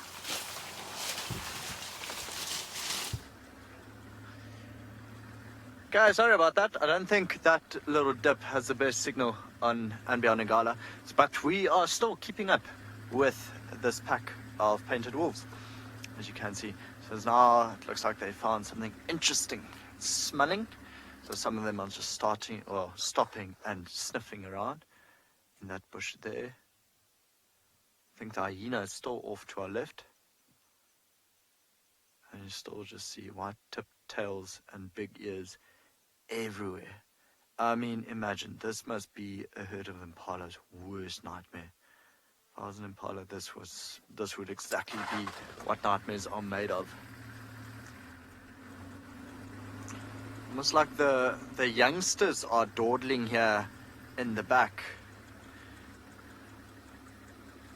So just to be clear, a wild dog is considered an adult at the age of 1. They could potentially live for up to 12 years up here in the wild. I think we actually had 2 dogs that lived for about 12 years. Stunning dogs. And, oh, how's that face? Also very good looking dogs. It was quite a big alpha male. Probably one of the oldest animals we've ever had on Ngala. Well, that we've ever managed to follow for that long of a time. And just see them hopping out the bush and then back onto the road. So still very curious about everything that's going on around there. There's another one going to join them soon from the... another 2 coming to join them soon from the left. But mostly, again, it's the youngsters looping in and out, in and out. It's our southern boundary that we're driving on now. So, which is why there's a fence here, because some of the communities are on our right. And so within andBeyond, we've basically got 3 core principles: be care of the land, care of the people, care of the wildlife. It's hyena also bouncing out here trying to keep up. And so of course, people and wildlife, when they do mix, it's often not the best thing, so we had to fence it off. And we don't want the animals going into the communities, and vice versa. We don't actually want the people coming into these wild areas, which is why we are on the fence line now. It does open up very soon once we get to the Manyeleti area. The fence will disappear. It's probably in another, I don't know, 2 kilometers or so, so it shouldn't take us too long. But then when we do get there, they could head east into the Manyeleti.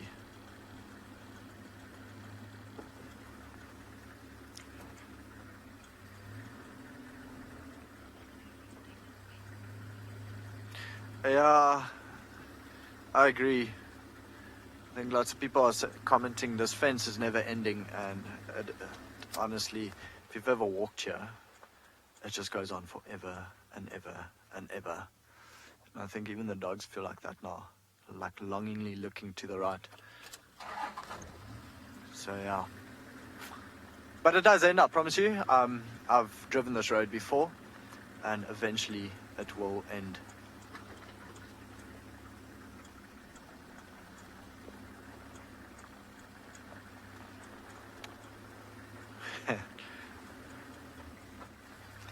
Very curious youngsters here.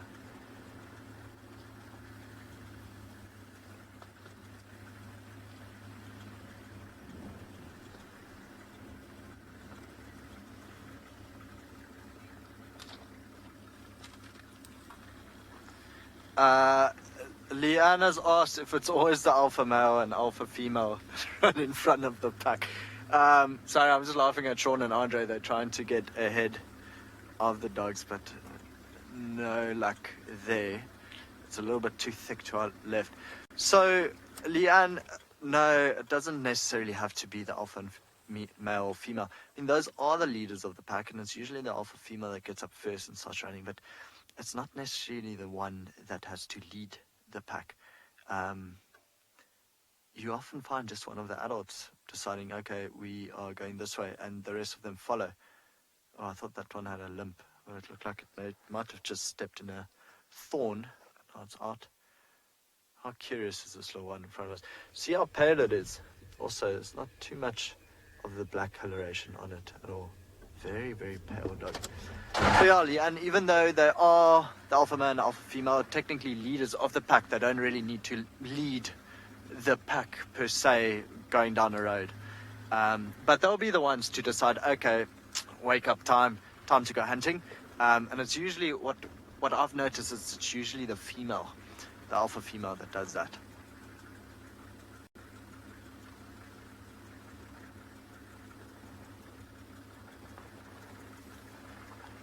Trying to not drive too close to them. I don't want to be the reason they leave the road. If they do decide to leave the road, that should just be their own natural choice. See, all of them looking to the left, that's where the hyena is, keeping up. Quite funny to see. The grass here is literally so long that they are actually doing that bouncy maneuver I was talking about earlier.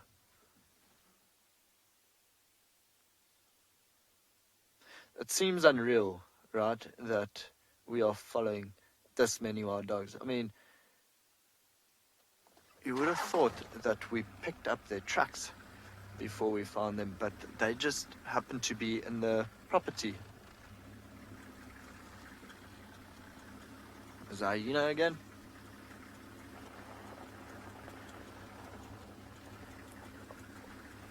Rolling around in some poo, masking, not poo.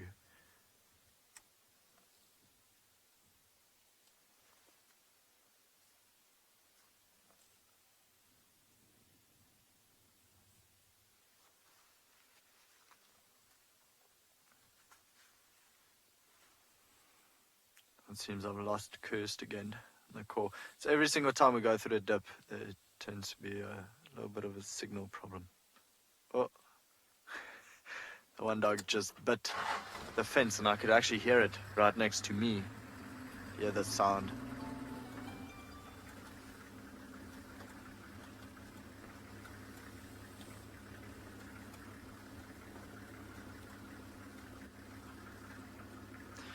No. Don't do that. Self-preservation, doggy. No need to shock yourself. Are any of these dogs collared? No, so I think you could see that none of these dogs are actually collared. None of them are wearing a collar. Oopsie. Need to get out of low range quick. Making funny noises. No, so no collars on these dogs, which is actually quite phenomenal because majority of the packs in this area would have a collar on them. Okay, so we're just going to continue following them along this never-ending fence line and road, and then quickly head over to Lauren, just so she can give you an update on Djuma.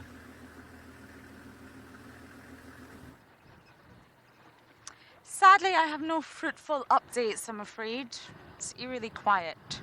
We've checked all the boundary lines, no tracks, nothing moving. We even went a little bit further into the Mowanini, nothing, I'm afraid. So we're heading north. It's been a while since I've been north. And this is a perfect time of night, golden hour we call it, where things start to move. It's cold, it's chilly today.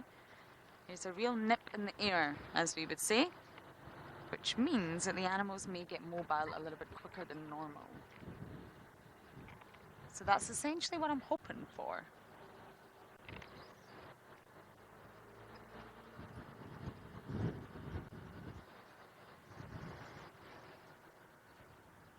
I get called a granny driver. I drive so slow. But that is because it's so thick. You need to be able to look on both sides, check up every single tree, check every single termite mound, and have a look at the ground in case something's moving.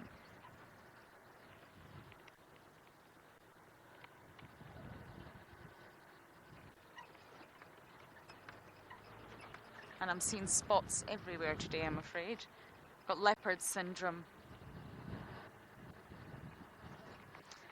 Okay, hopefully my imaginary spots will materialize into real ones. And as I search, we are going to send you back across to James and his elephants.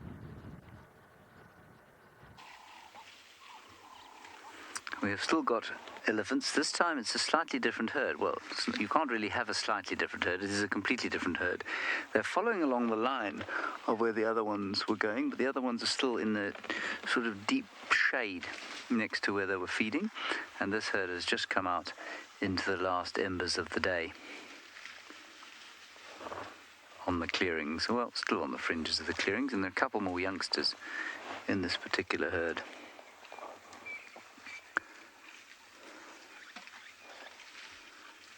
It's been a long time since I spent this length of time with this herd of elephants, and it's just been very special.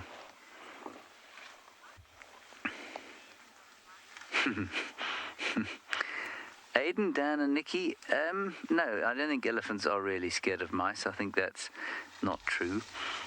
But they are scared of things that are much smaller than them. They're scared of wild dogs, for example. Wild dogs couldn't harm an elephant, and yet if that big pack of wild dogs arrived here at Djuma, it's not going to, in case some of you think it might, but if it did, these elephants would be very upset, but with no reason, because there is no way those wild dogs would be able to harm the elephants. They're also scared of leopards. They'll shout at leopards and chase leopards. Oh, this little guy is going to try and intimidate us.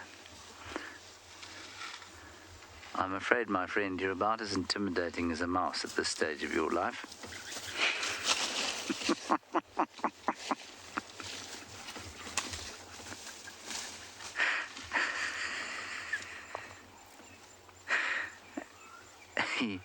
In about 30 years, I'll get out of here very fast. But right now, no. Now he's going to attack his mate. He's twice his size, and his mate's saying, "Go on, don't be so silly." Here comes the next mate, who's not quite as brave. He's going to hide underneath a silver cluster leaf bush.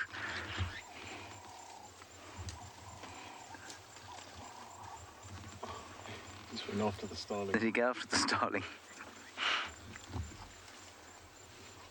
One of them's also been having a go at some Impala. There are two rams down through the thickets there that are shouting at each other. They're roaring at each other. And one of these elephants took great offense and chased them off. Here we go. Here comes the next brave one to join his mates.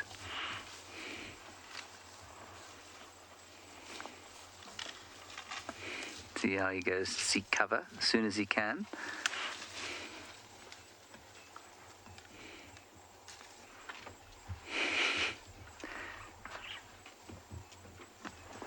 Now there'll be a little bit of playing.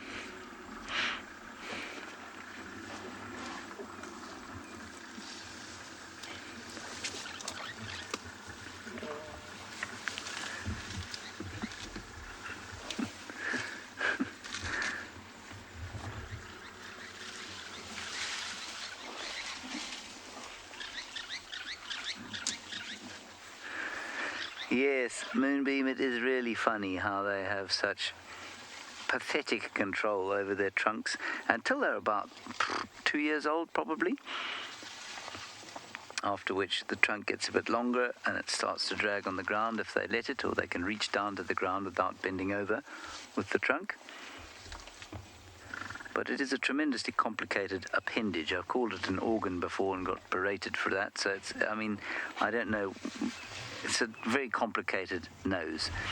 There are hundreds of thousands of muscle and nerve fibers in it that take a great deal of neurological development to operate effectively. It's exactly the same as a baby human being whose complex neurology takes a good deal of time to develop in order for it to be able to, well, walk. I mean, and think how long it takes a child to develop the hand coordination to write. Some of us never learnt it.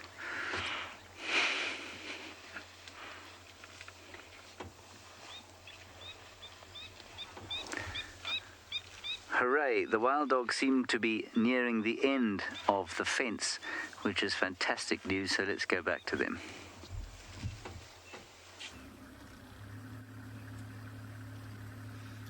We are indeed coming to very close to the end of the fence.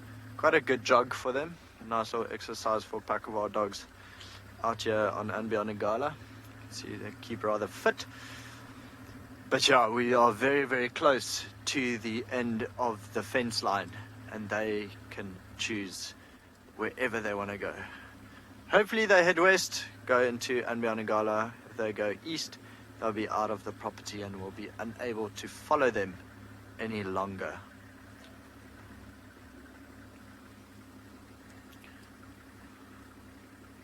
It's definitely time to eat though. I think they've got about 30 minutes of sunlight left, and it is a spectacular sunset as well, which we'll probably get to show you in a little while. For now, let's focus on 27, 28 wild dogs, roughly. Oh, there's a hyena. Marcel, sorry, I could not hear that. It's been a spectacular drive. Thank you, Kirst. I also think so. It really is one for the books.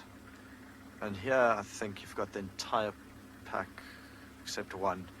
Actually, now they are going off to the left to see what the hyena's up to. Well, a good exercise for the hyena, so well done for it, for keeping up so long. I mean, they could have gotten here much easier. We didn't exactly run in, well, it seemed like a straight line, but from where we found them to where they are now, could have gone a lot quicker for them. Then we wouldn't have been able to follow because that section's very rocky. What a day. What a fantastic day. Yeah, go to the left. There's quite a nice open clearing just to the left there if they keep going. See, they're heading actually away from the fence finally. Okay, this is good. You can also hear a bit of squeaking up ahead, like they're communicating. I'm so happy to hear. Chris says everyone has loved this afternoon with the dogs, and I have absolutely just loved it as much. Really, just a spectacular. I'm struggling to hear you, Chris. Sorry, my soul. Oh. Oh, okay. So we're quickly going to send you to James while he has a baby elephant charging him. Look at this fellow. Now his friends come up too. They're both being very brave. He's just done a little stand on his back legs in order to make himself look really scary and intimidating. Now his friend's going to see if he can terrify us into oblivion. Oh, very vicious. Now the mother is standing to the right-hand side, and she's watching us. And I must confess, what I see in her eyes is, if my children take a dislike to you, I shall also. This is unbelievable. This is just spectacular. I don't think these two are twins. I'm sure they're just similarly aged ones. Oh, look at this. They are ganging up on me. Let me move that out of the way. Hi, guys. Let's be friends. Yeah?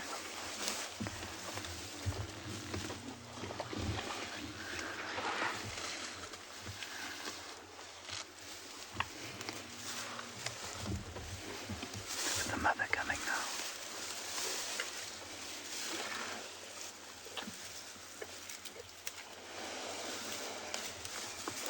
She's doing some bush clearing.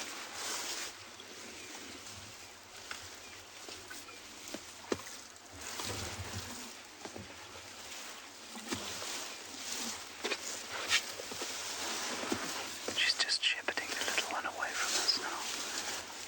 Gently.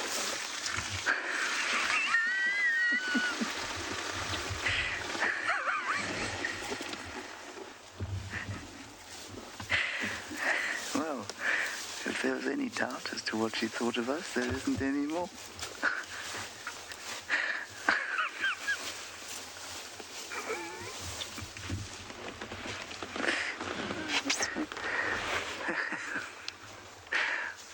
I don't know why that's funny, but it really is. There's one more little group over there, and then they'll all be onto the clearing. Let's go back to the dogs now. They're now heading towards Roan, which is good news.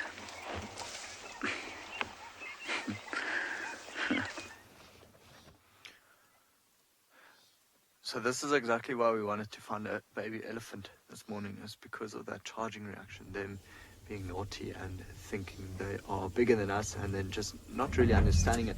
But so what we've managed to do is all the dogs left the road and quickly raced ahead of them, hoping to actually, well, do exactly what we're doing now, is get them coming towards us, because that would just be a spectacular sight, seeing this amount. And they are literally filling the clearing from all over. See how they stop and they're listening now. Also to see if there's any prey here for them. Anything to eat. You guys are going to need a lot of food. When we were driving in here, I couldn't see any Impala, I couldn't see any Kudu. Those Kudus disappeared very quickly, the sight of this entire pack. All of them listening in different directions. 4 more coming from that side. I haven't seen the hyena again yet. Pretty sure it's just slowly dawdling along behind this pack. Actually, a few of them have gone and lied down now. What's tonight? There's no moon visible. Oh, they're coming right towards us. It's amazing. What a spectacular Sunday. I'm just going to sit here for a while and let them all pass us, and then we'll turn around and carry on driving. I can actually hear them just trotting through the grass.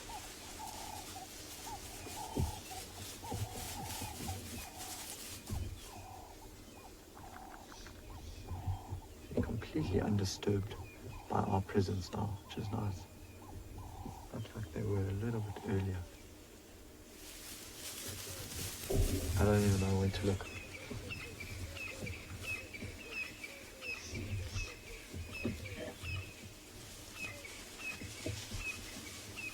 very dark dog coming towards us. Not as pale as the rest. Also very pretty.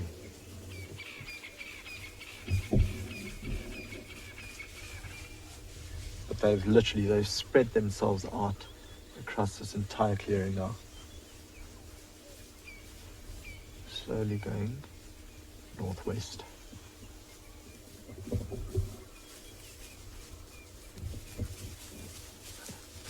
The youngster coming past. So that's the dark dog I was talking about. A bit different from the one that's running next to him now. Marcel, you're going to have to relay questions to me. Elephant's running again. Okay. Sending me back to Jones. Elephant's running that side. The elephants have just hurtled off at high speed, and I was deeply confused as to what was going on. And that's why you've come over here. But what I think it is that they've got very close to where the landowners are living, and they've got a dog, and I think it barked or something like that, and I think that's what set them off. Anyway, they'll just go into the thickets there, and they'll wander around probably to the other side towards the waterhole. I think we'll go down towards the waterhole and see what we can see there. Sorry, I dragged you across here probably for no reason, because I thought that they were being perhaps harassed by a predator, or they'd seen a predator. I suppose a bull terrier does classify as a predator. Okay, let's quickly nip around to the waterhole here, where I'm sure the rest of them have gone.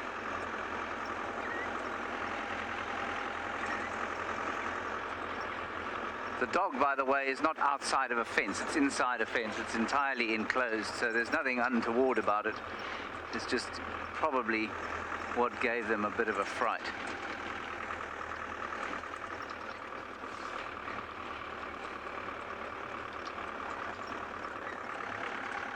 And they've disappeared.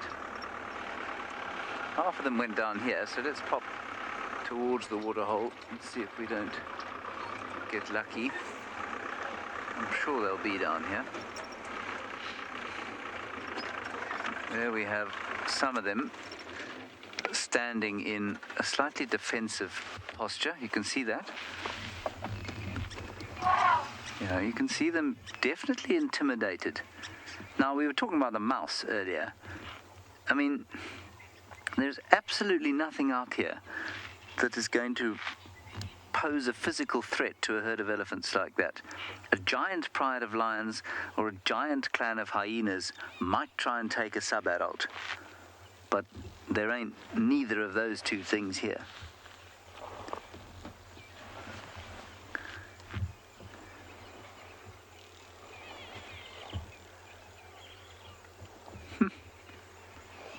Let's just wait and listen a second. I mean, I think that's why they ran. I'm pretty sure that's why they ran.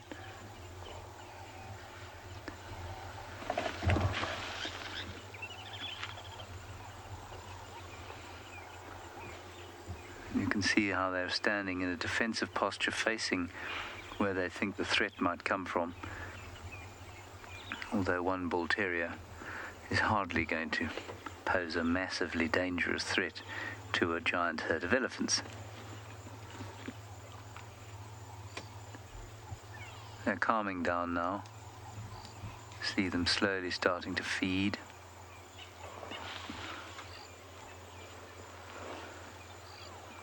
So all the youngsters there behind the sort of vanguard of the defense. Can you have a vanguard of a defense? I think you can.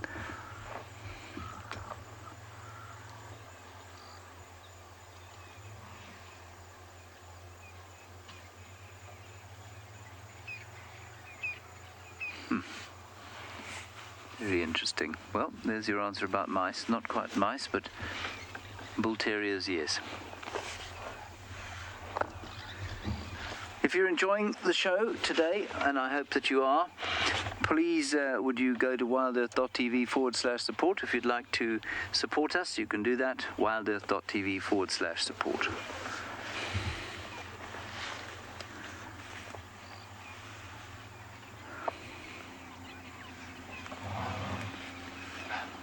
let's just... And now those two Impala rams are shouting at each other in there, and I think they're going to get chased. Let's just drive in there. It's getting a little dark, so we're not going to spend a huge amount of time with them further. We're certainly not going to put any lights on them. If they came out into the open, we could use the infrared, but I think we'll probably just have a last look at them here in the thickets, and then we'll move on. What a magical Sunday afternoon.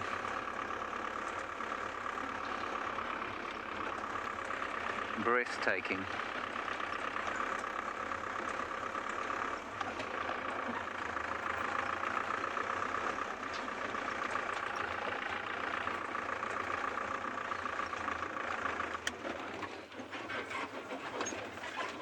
Right, there they are. Can you still see them, dog? There they are. And they're all relaxed now. Good. Lauren has now pulled up to a waterhole, I'm not sure which one, and she's got some hippopotami there.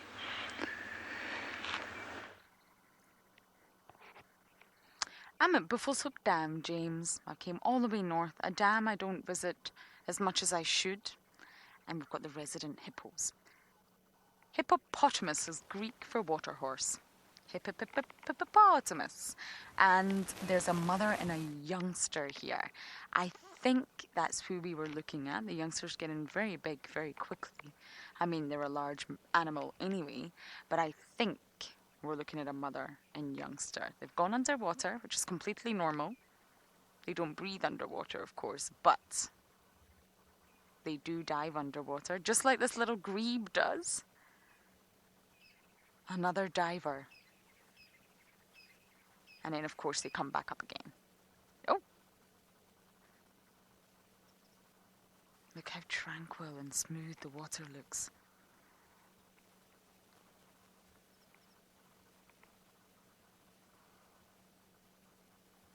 Ah, what I would do to jump into the water. The hippo's back up again, Owen, I think. It may have just gone down again. It's tricky to see. The sun is obviously getting lower, and the ambient light is getting less and less.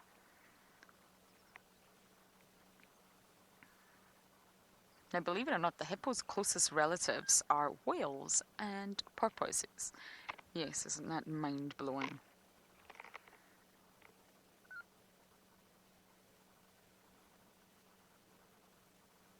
But they are the third largest out here after the elephant and the white rhino. They'll be getting ready to leave the water soon. They don't eat in the water, they forage around the water bodies on all the delicious vegetation. So normally once that sun starts to set, they'll leave the water. Leanne, normally around dams we do find crocodiles, but I don't think there's any crocodiles in this particular dam, which is Buffelshoek Dam. There's a dam we do visit, Chitwa Dam, on a beautiful property called Chitwa, believe it or not. Unfortunately, we're not going there right now due to lockdown rules, but there's lots of crocodiles around Chitwa Dam. And there's lots of hatchlings, there's lots of juveniles, there's lots of adults. So hopefully, very soon, when we can go to Chitwa again, we'll be able to show you all some crocodiles. They generally don't tend to do much, other than bask in the sun during the day, but still, they're fantastic animals. And hopefully, we'll get back to Chitwa really, really soon.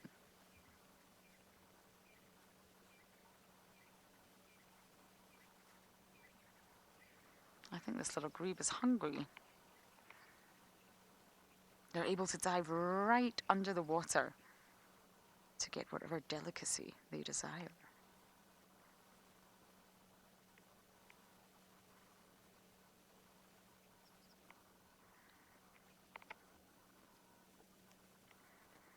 So I'm going to leave my water hole now and see what else I can find around here, but it appears that Rowan has arrived at his water hole and has elephants. There's our dog. Sien op die ander kant.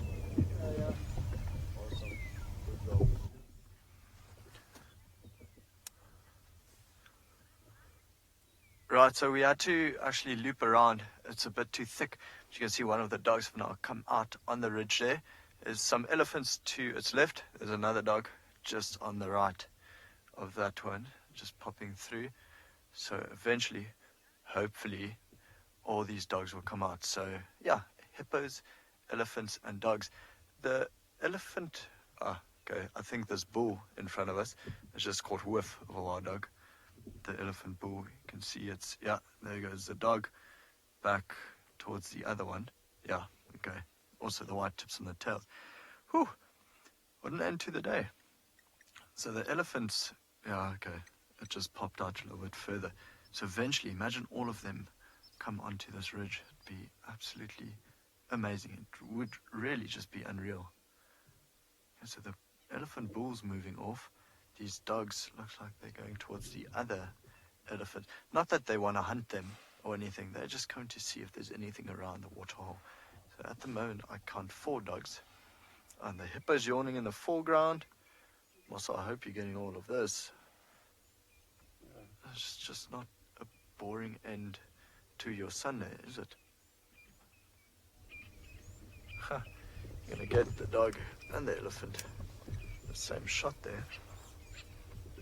Quite amazing. And the elephant's not even... there we go. Okay, I think the rest of the pack might have crossed to the left already. Sorry about my shutter sound. It's just having wild dogs run right past an elephant. It's just not something you get to see every day. It is crazy. Chris is even saying it's crazy. I agree, Chris. This is... I'm out of words. Yeah, it seems like the rest of the pack has crossed behind us. Claudia's even saying the pink light is magical. I think, Claudia, to be honest, everything about this afternoon is magical. Okay, let's see where the rest of the pack has gone. Quickly turn us around, maneuver through the vehicles. It's like a little obstacle course for us. Awesome. Luckily, I think I'm a good driver. I think Marcel also thinks I'm a good driver. So all of them are going through here. There's this hyena following them. Brian, I promise you I'm sticking to the speed limit. I'm going 35 kilometers an hour. It just sounds faster because, there you are. Hello, doggies. So still, they haven't hunted anything yet. I'm going to switch off now because they might go into this rat. There we go, the rallying mode. There goes the hyena. He's not up for a challenge right now. The light, the elephants, the hippos, the dogs, the hyena. Honestly, I also would not use any other word than magical to describe what we just saw. And what a pleasure to bring it to all of you, all around the world, watching this. Okay, we're going to link you to James very quickly. I think we're struggling with comms again.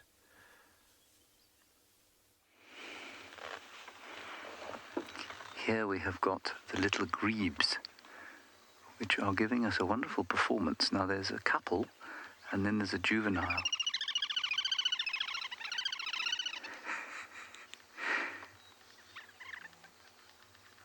Every time the juvenile pops up, they all do this kind of skidding across the water display. It's wonderful.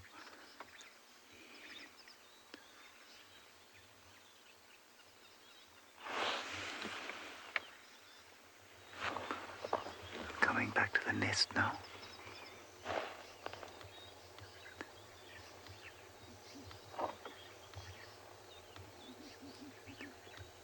Look at that.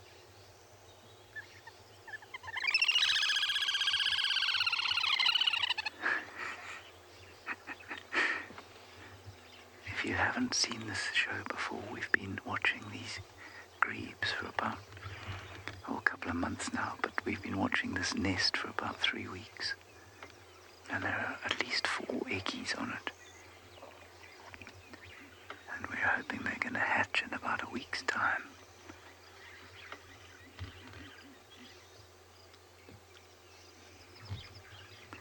Jim Djuma, you said such a fantastic sound. Now, I'm going to ask you to be very quiet, everybody, and I'm going to do the same, because in the distance, there is a Varro's eagle owl calling.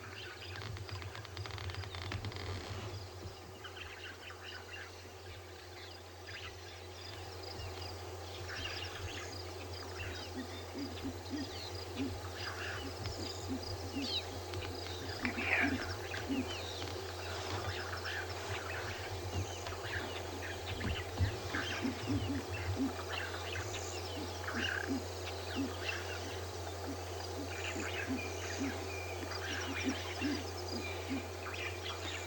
Those of you who know your birds may also have heard a barred owl calling.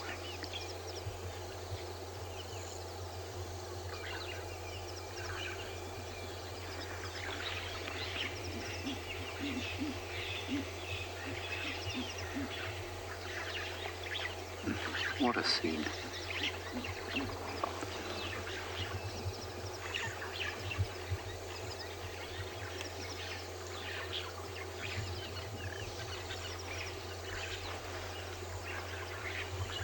You might just be able to see the first star, which of course is not a star at all, but a planet. Which planet? I'm gonna guess it's Jupiter, but I don't know for sure. It's been a long time since I looked at a star map. Jupiter or Venus. Watch your mic there. Scratching. That's not great. Fine.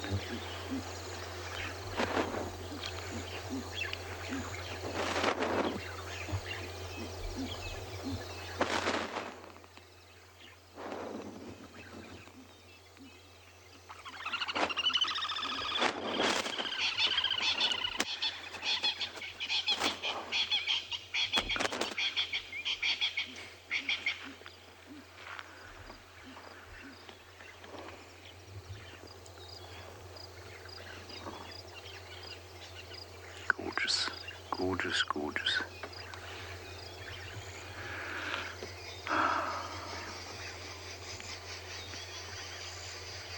Some babblers calling in the background. The smell of water. Grass going to seed. Reeds.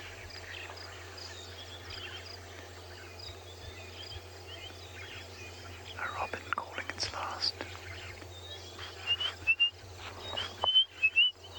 And many of you correcting me, thank you. That is in fact Venus, not Jupiter. You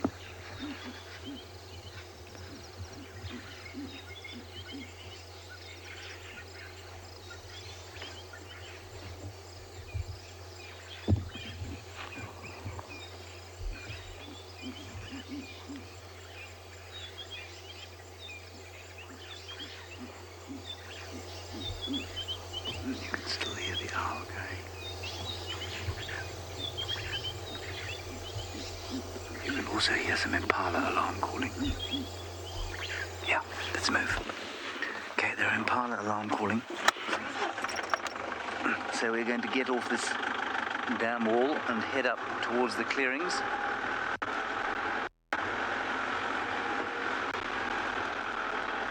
It's either that or they're rutting, but I think that they are alarming. They're quite a long way off. So let's head across to Lauren while we see if we can find the alarming impalas.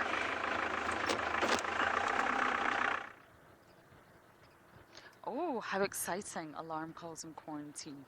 I think there's definitely a leopard there. I was convinced this morning and I'm still convinced. So go James, go get your leopard. If James is following up on the alarm calls at quarantine, I will head to Ribbon's den. Hopefully, Ribbon is there. Hopefully, we'll get a view of the cubs tonight.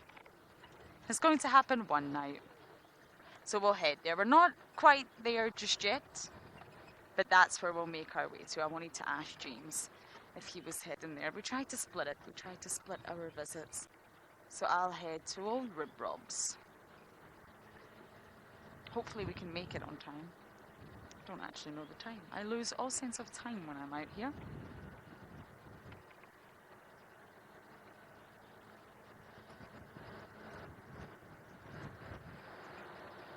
Now is definitely the time to be looking for reflective eyes peeking out at you from the long grass.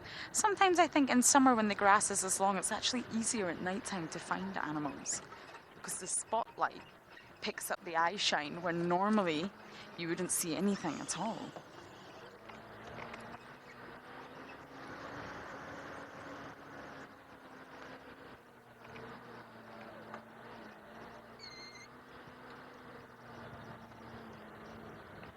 Skylar, you're 9 years old from Ireland. Depends what animal, Skylar, but there's a lot of animals out here. In terms of mammals, some yes, not all. So for example, Impala, we find Impala tracks, but no, I don't think you would be able to tell the difference between a male and a female Impala. But leopards, yes. Female tracks are just much, much smaller. Much smaller. Lions, yes. Yes, you can. But say there was... Oh, scrub here, get out of my way. I've got to go and visit a hyena. Yes. Sometimes you turn your lights off for scrub hairs. Bear with me. They jump into the lights. No idea why. Toot toot. So yes, lions are also very tricky, and it would be tricky, Skylar, when you maybe had a young male. You would possibly think that young male was a female, but actually it's not, it's a male. But generally speaking, with your predators you can, and it's all based on size. There's no real other obvious clues or cues other than size, but there's lots of animals that you really wouldn't be able to tell the difference between, Skylar. So it really depends what animal you're talking about. Most of the antelopes you would never be able to tell. Hyena's also a tricky one, but the females, of course, would be bigger when it comes to hyenas.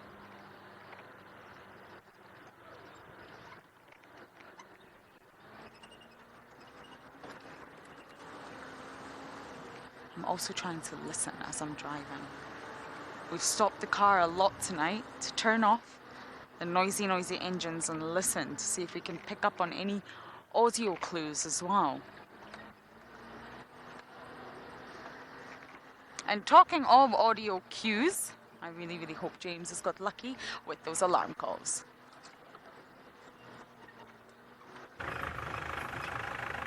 Now the Impala have ceased their yelling. It was around here. There is one. There is one of them there. Yeah, we're going to go to infrared in 5, 4, 2, 1.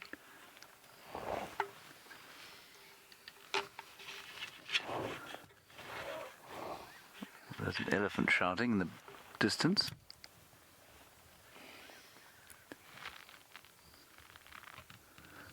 Now, what they'll do if they think they've seen a predator is that they will walk towards it until they're sure of where it is, but probably not on their own like that, and probably not in a clearing.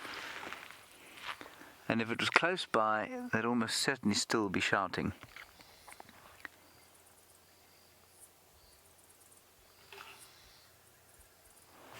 I think we should carry on down the road here, and then we'll come up and go another direction.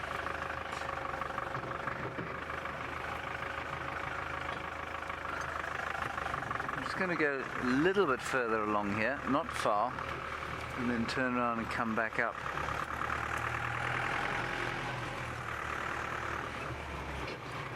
I wonder if something didn't pop out of a bush from where it had been sleeping the whole day and head off into the thickets to prowl and hunt.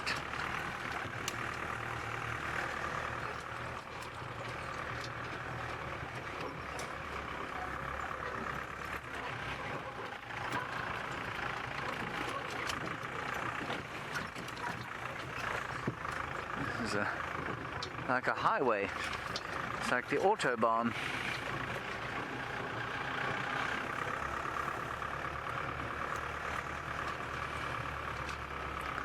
We'll just look down this game path, but I can't see anything, and I think we'll probably turn around. And we're all hoping for a leopard, of course.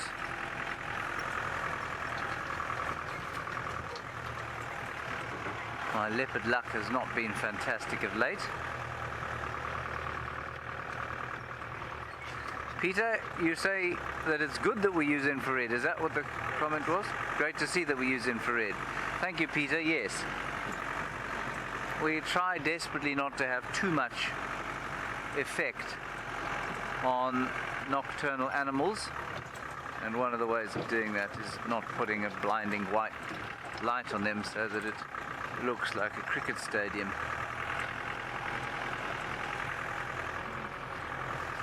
Obviously, to spot the animals, though, infrared is not fantastic.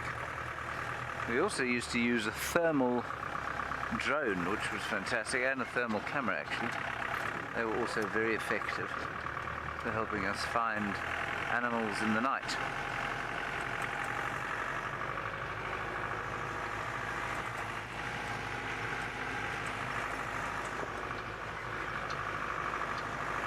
Alright, let's go across to Rowan. He will have left his diurnal predators now and probably be searching for a nocturnal one.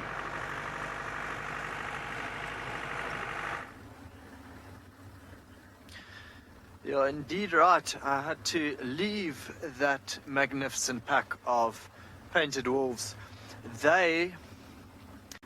Remember how I was begging them to go left, go left, go left, and then they did go left, and we had that spectacular view of them, the elephant, the hippo. But then after that, giving us all that, they decided, okay, let's go right. And so they crossed out of andBeyond Ngala, sadly. But it is what it is. So, I mean, we had the most incredible afternoon with them. So now we are just heading further up north. Spotlight is out, as you can see, and again, just looking for anything nocturnal.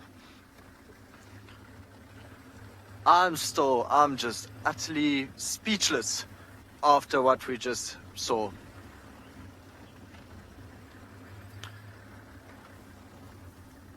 I didn't quite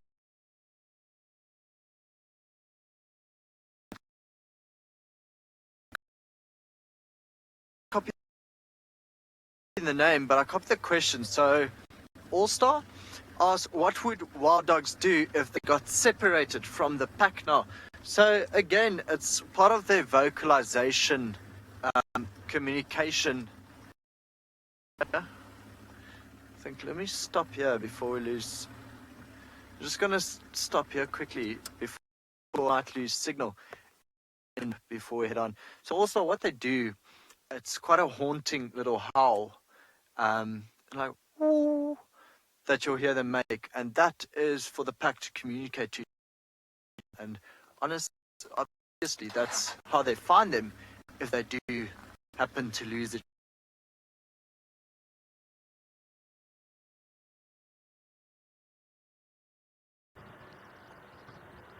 Sorry about that. I don't know what happened to Rowan, but anyway, you're back with us as we slowly make our way to the hyena den.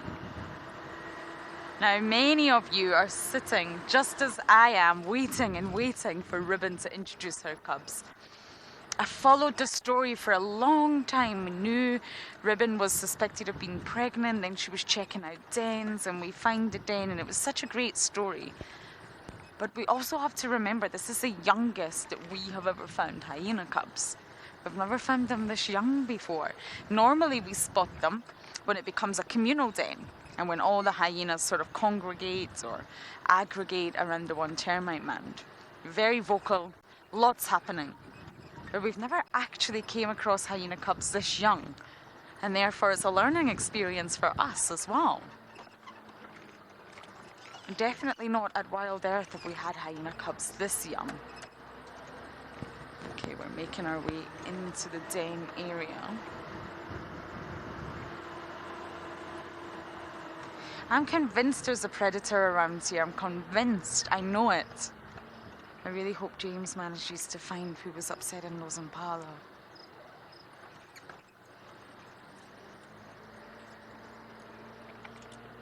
Okay, we're heading into the den pathway now. It's a little bit further in, and once we get further in, I turn off my brights and my side lights, and we go into low range.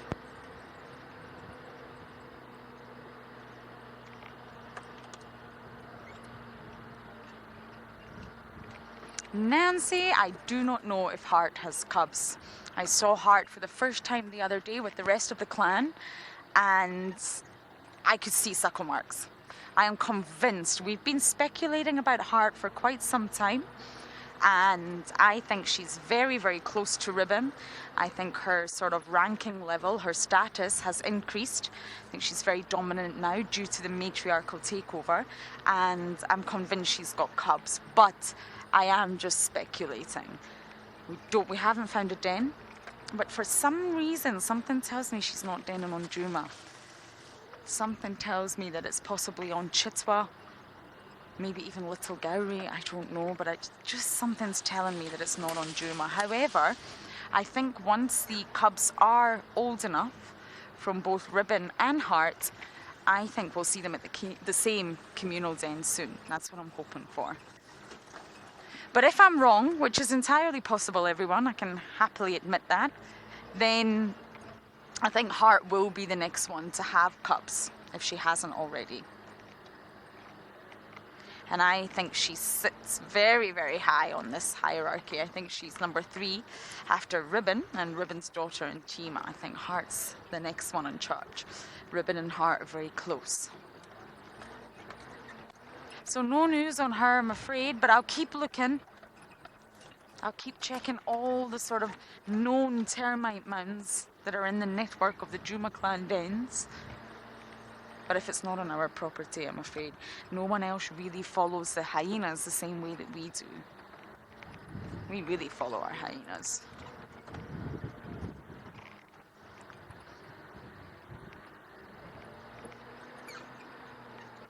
Okay, I'm almost at the den, so now it's time to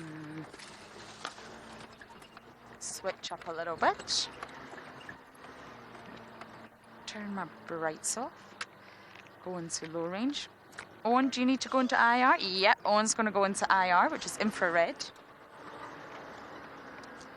And the only reason I'm keeping my spotlight out is just to make sure there's no hyenas sleeping on the road.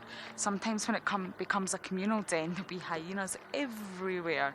You've got to be really careful when you drive.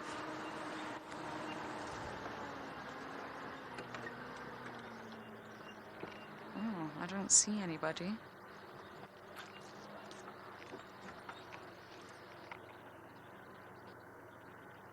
Nobody is here, I'm afraid, which means we must leave immediately. We will not hang around a den if Ribbon is not there. So I am just going to do a U-turn and get out of here. Interesting. Something must have attracted her attention already. I wonder if it was the alarm calls. Okay, I'm going to do one last check around this area for any other signs of predators. And you guys are going to go back across to James. We are still searching around the area where I thought I heard the Impala alarming. Maybe they were just giving their rutting calls, but, you know, in the distance you can confuse them. Close by, you can't confuse them. But we'll just keep searching around here. It is the time of the rut, and so it can be a little confusing if you hear them in the distance.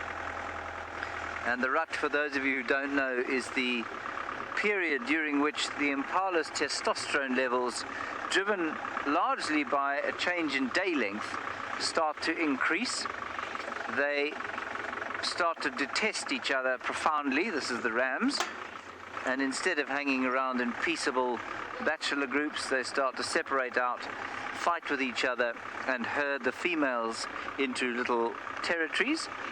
And the ewes will then start the process of estrus, basically, culminating in an ovulation sort of around mid-May, when the rams who happen to be holding territory at that time will get to cover most of the ewes. It's an amazing sort of situation that plays out every year.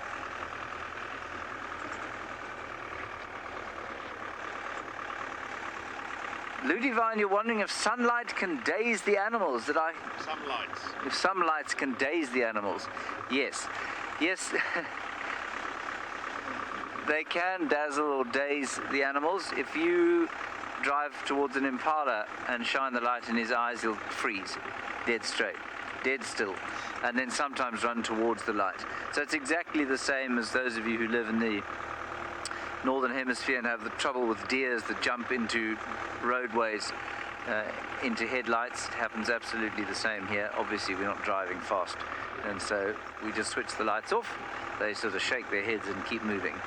And it's one of the reasons that we don't shine on diurnal animals if we can avoid it. Sometimes it's not avoidable. When you're just looking for things, you'll eventually have to shine on a diurnal animal, but we don't then leave the spotlight on them. We do look at the diurnal animals with the infrared light, which is quite nice. I'm not seeing any evidence of something that may have induced an Impala to start shouting. In terms of a predator, I mean. So that Impala rut's tremendously exciting time of the year. And I suppose the question must be asked, why on earth would the Impala make this loud roar and behave the way they do when it makes them so much more vulnerable? So a substantially greater proportion of ram Impalas are killed at this time of year than at any other time of year. Normally it's youngsters. And I suspect quite strongly that it's probably a little bit like the peacock's tail, where the peacock, or the long-tailed wider, is more vulnerable with its tail to predators, and those with extra long tails tend to get the ladies, because what they're advertising is the fact that despite the fact that they have this hindrance, they can still make it in life, and therefore they are worthy partners, and they'll be good fathers from a genetic perspective to the female widows or female peahens babies. That makes sense. So maybe the Impala shouting at each other the way they do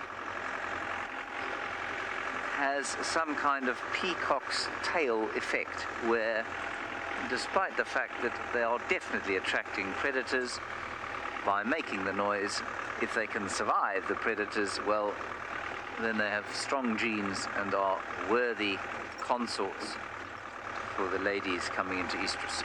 That is off the top of my head. I don't know if that is true or not, but it sounds relatively plausible, because the ridiculous bellowing noise that they make serves no purpose really, other than to attract predators. Many other rams and bulls of various species fight with each other.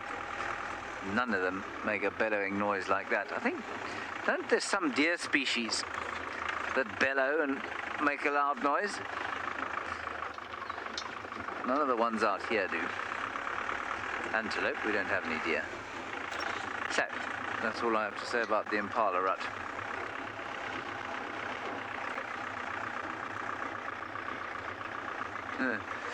Serious, it feels like an enormous privilege to have 12,000 plus people on the world's biggest game drive. That's been our tagline for a while, and especially, as I've said a few times, at this time of human trauma, where every single member of Homo sapiens is under threat.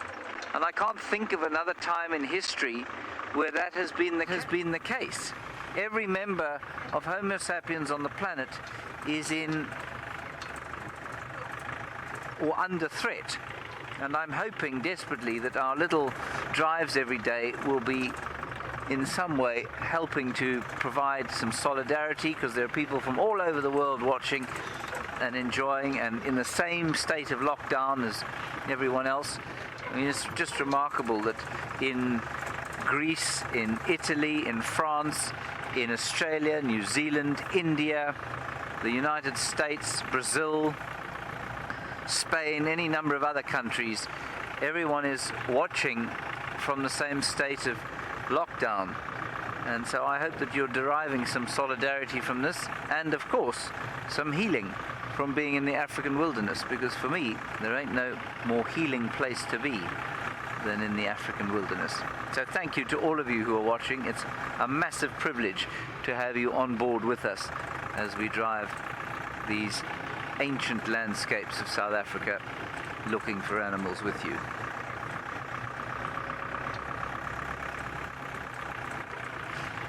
Now remember also that tomorrow evening the sunset drive, which is this drive, will start half an hour earlier at 3 o'clock, 3 p.m. Central African time, and run till 6 o'clock. So it just shifts half an hour just because it's getting a bit dark a bit early.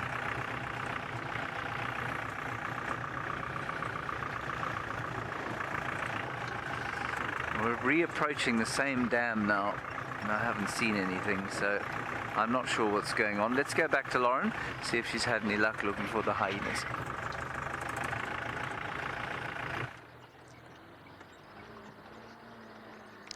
Oh, we left it then. No luck with hyenas, I'm afraid. Ribbon must be on a mission. If Ribbon's not at the den at this time, then she's up to no good.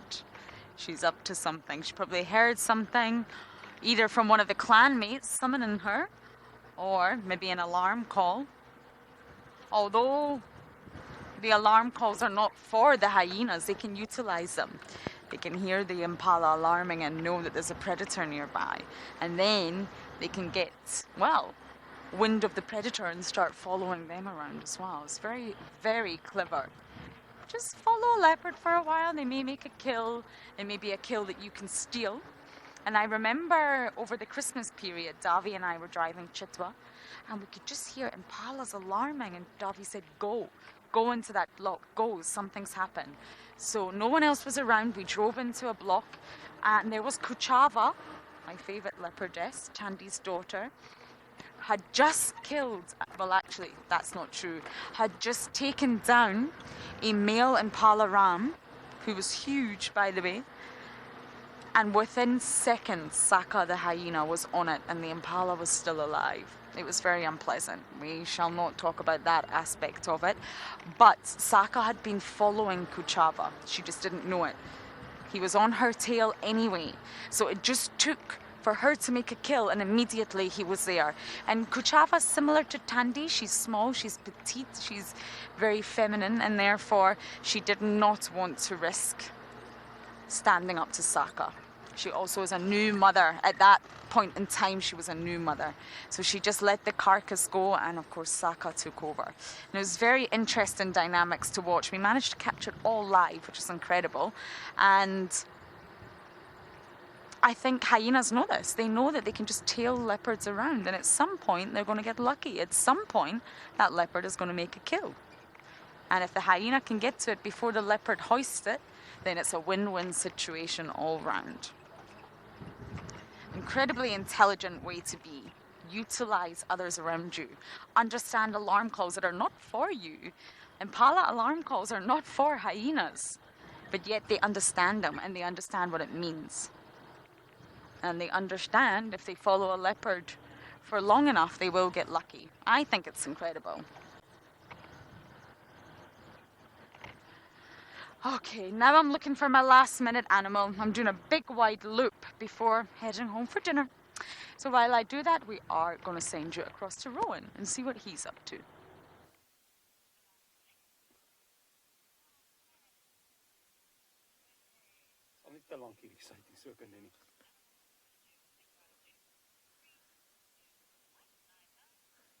We found a puff adder. We were driving along, and of course it was on the road. It just looked like a stump, really. And then when we drove up next to it, it started moving into the grass. So it's actually very important at night to keep a watch on the road, just for sticks or anything that might turn out to be a snake. So you can see it's trying to, I think it might end up going further and further into the bush. So I don't want to shine the spotlight on it directly, but I'll just keep it next to it like that. Not the largest puff adder I've ever seen, but also not the smallest one I've seen so far. So every now and then you'll see its tongue shoot out a little bit, and yeah, it's just almost like tasting the air particles. It's like sniffing around, just gently moving in there. Actually, quite an interesting way of moving. It's like just using the muscles, go in and in and in. So also probably considered one of the most dangerous snakes in Africa, because I mean, not really. It's like the black mamba is notorious for being, well, the black mamba, but a puff adder, as you can imagine, that camouflage is ridiculous in the grass. And it's not unlike the puff, or unlike the black mamba. Puff adder would actually just sit still in the grass and try use its camouflage not to be seen, whereas a black mamba is known to be aggressive. It will actually rear up, come at you, whereas a puff adder would try just be still and hopefully not be noticed. So I think what happens a lot of time is people actually step on them and then it bites you.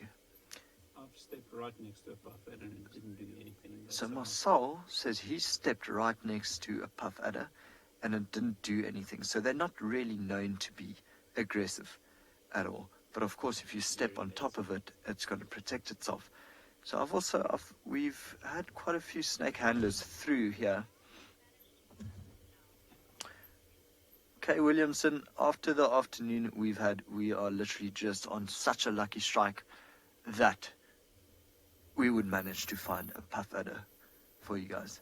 No, but in all honesty, it was actually on the road, and I swerved out thinking that it might be a snake or a stick. But like I was saying earlier, especially driving back at night, you often just see the shadow of something. So whether it be a stick or a snake, you actually don't know. So you try and miss any obstacle in the road as much as possible. Look at it slowly disappearing. So Marcel's just apologizing for the shaking image. We had to dismount the camera and put it on the side to try get you a view of that. But we're gonna leave it for now while it's disappearing.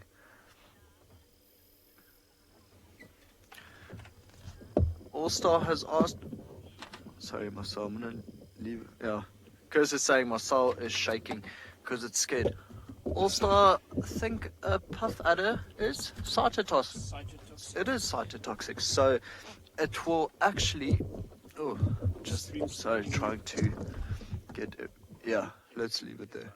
It is gone. It disappeared completely. How scary is that? It's actually not the smallest. Right. So cytotoxic means it's actually going to attack the site where it has bitten you. They do kill a lot of people. So, oof. Like I said earlier, it is the snake in Africa that kills the most people because they do step on it. But so, unlike neurotoxic venom, neurotoxic meaning it attacks your nerves, so everything will start going numb. Cytotoxic, it actually attacks the site where it bites into. Good question. So, we are going to continue down this road and see if we can find anything else for the remaining 8 minutes of the drive. But for now, I'll send you back to Lauren, who's, I think, doing exactly the same.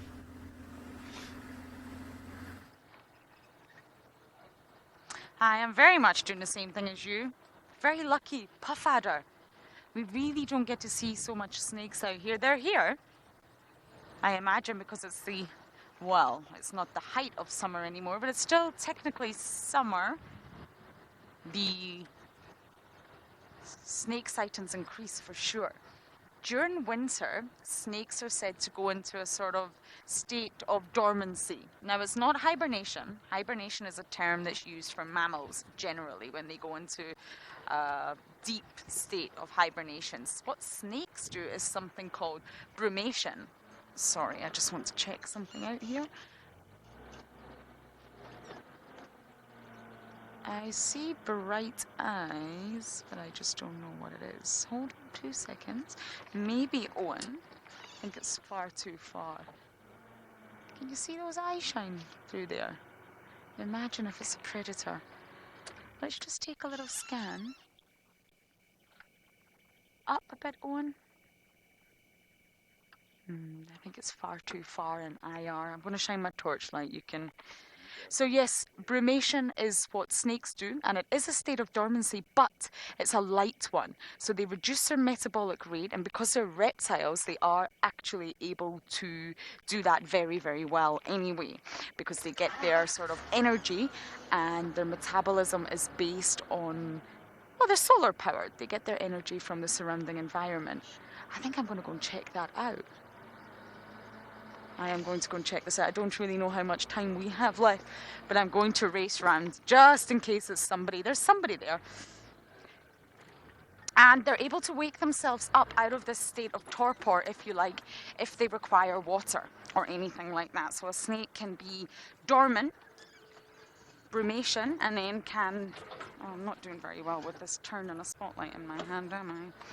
And then if they need water, they can actually rise out of their state of torpor, go for a drink, and then bury themselves back underground or in the cave of a tree or wherever they were, and they can then go back into their state of dormancy. So it's not as deep as mammal hibernation. Okay, I don't know if this is anything, but you know me, I want to check it out. So as I race round into the pitch dark, we are going to send you guys back across the James.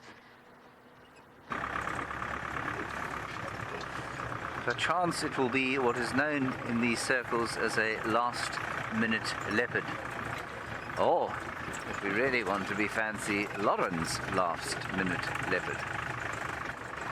We've just done a little turn around the waterholes near the camp to see if perhaps whatever it was that made those impalas irritated was thirsty, but we haven't come up with anything, I'm afraid. And so we shall probably gently make our way back towards camp for supper.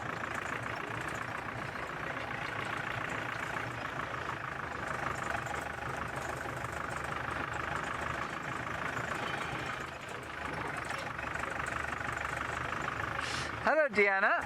The difference between reptiles and amphibians, well, they're actually not very closely related.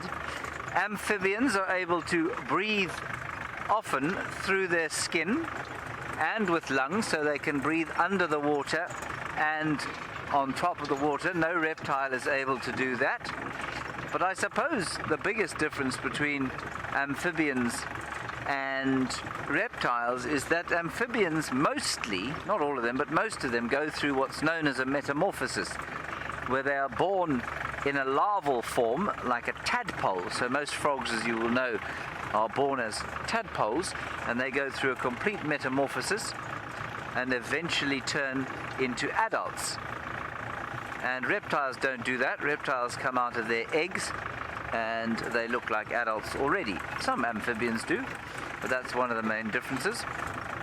And reptiles are either, very few of them are actually amphibious, so they're either in the water permanently, like turtles, or terrapins, which are mostly in the water, or they're on land, like tortoises, most snakes, etc. So, I mean, I hope I've given you a decent idea of what the differences are, but they're not very closely related at all, even though they look superficially quite similar. They're a different class, which means that they're about as closely related to each other as birds are to mammals. It's my pleasure, Deanna. 1 minute to find a last-minute leopard, or a chameleon, which is a reptile, of course.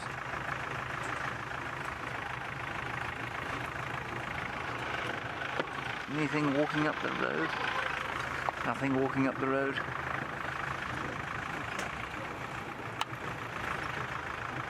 And there comes Lauren. All right, everyone, that's going to be it for this drive. Thank you very much for joining us. As always, a massive privilege to take you on a game drive, especially on such a beautiful Sunday afternoon. What an amazing drive. 28 wild dogs and that utterly astonishingly beautiful herd of elephants. We hope that you enjoyed it with us. Thank you for your questions and comments, and as always, stay safe and happy and most of all healthy until tomorrow. Bye-bye.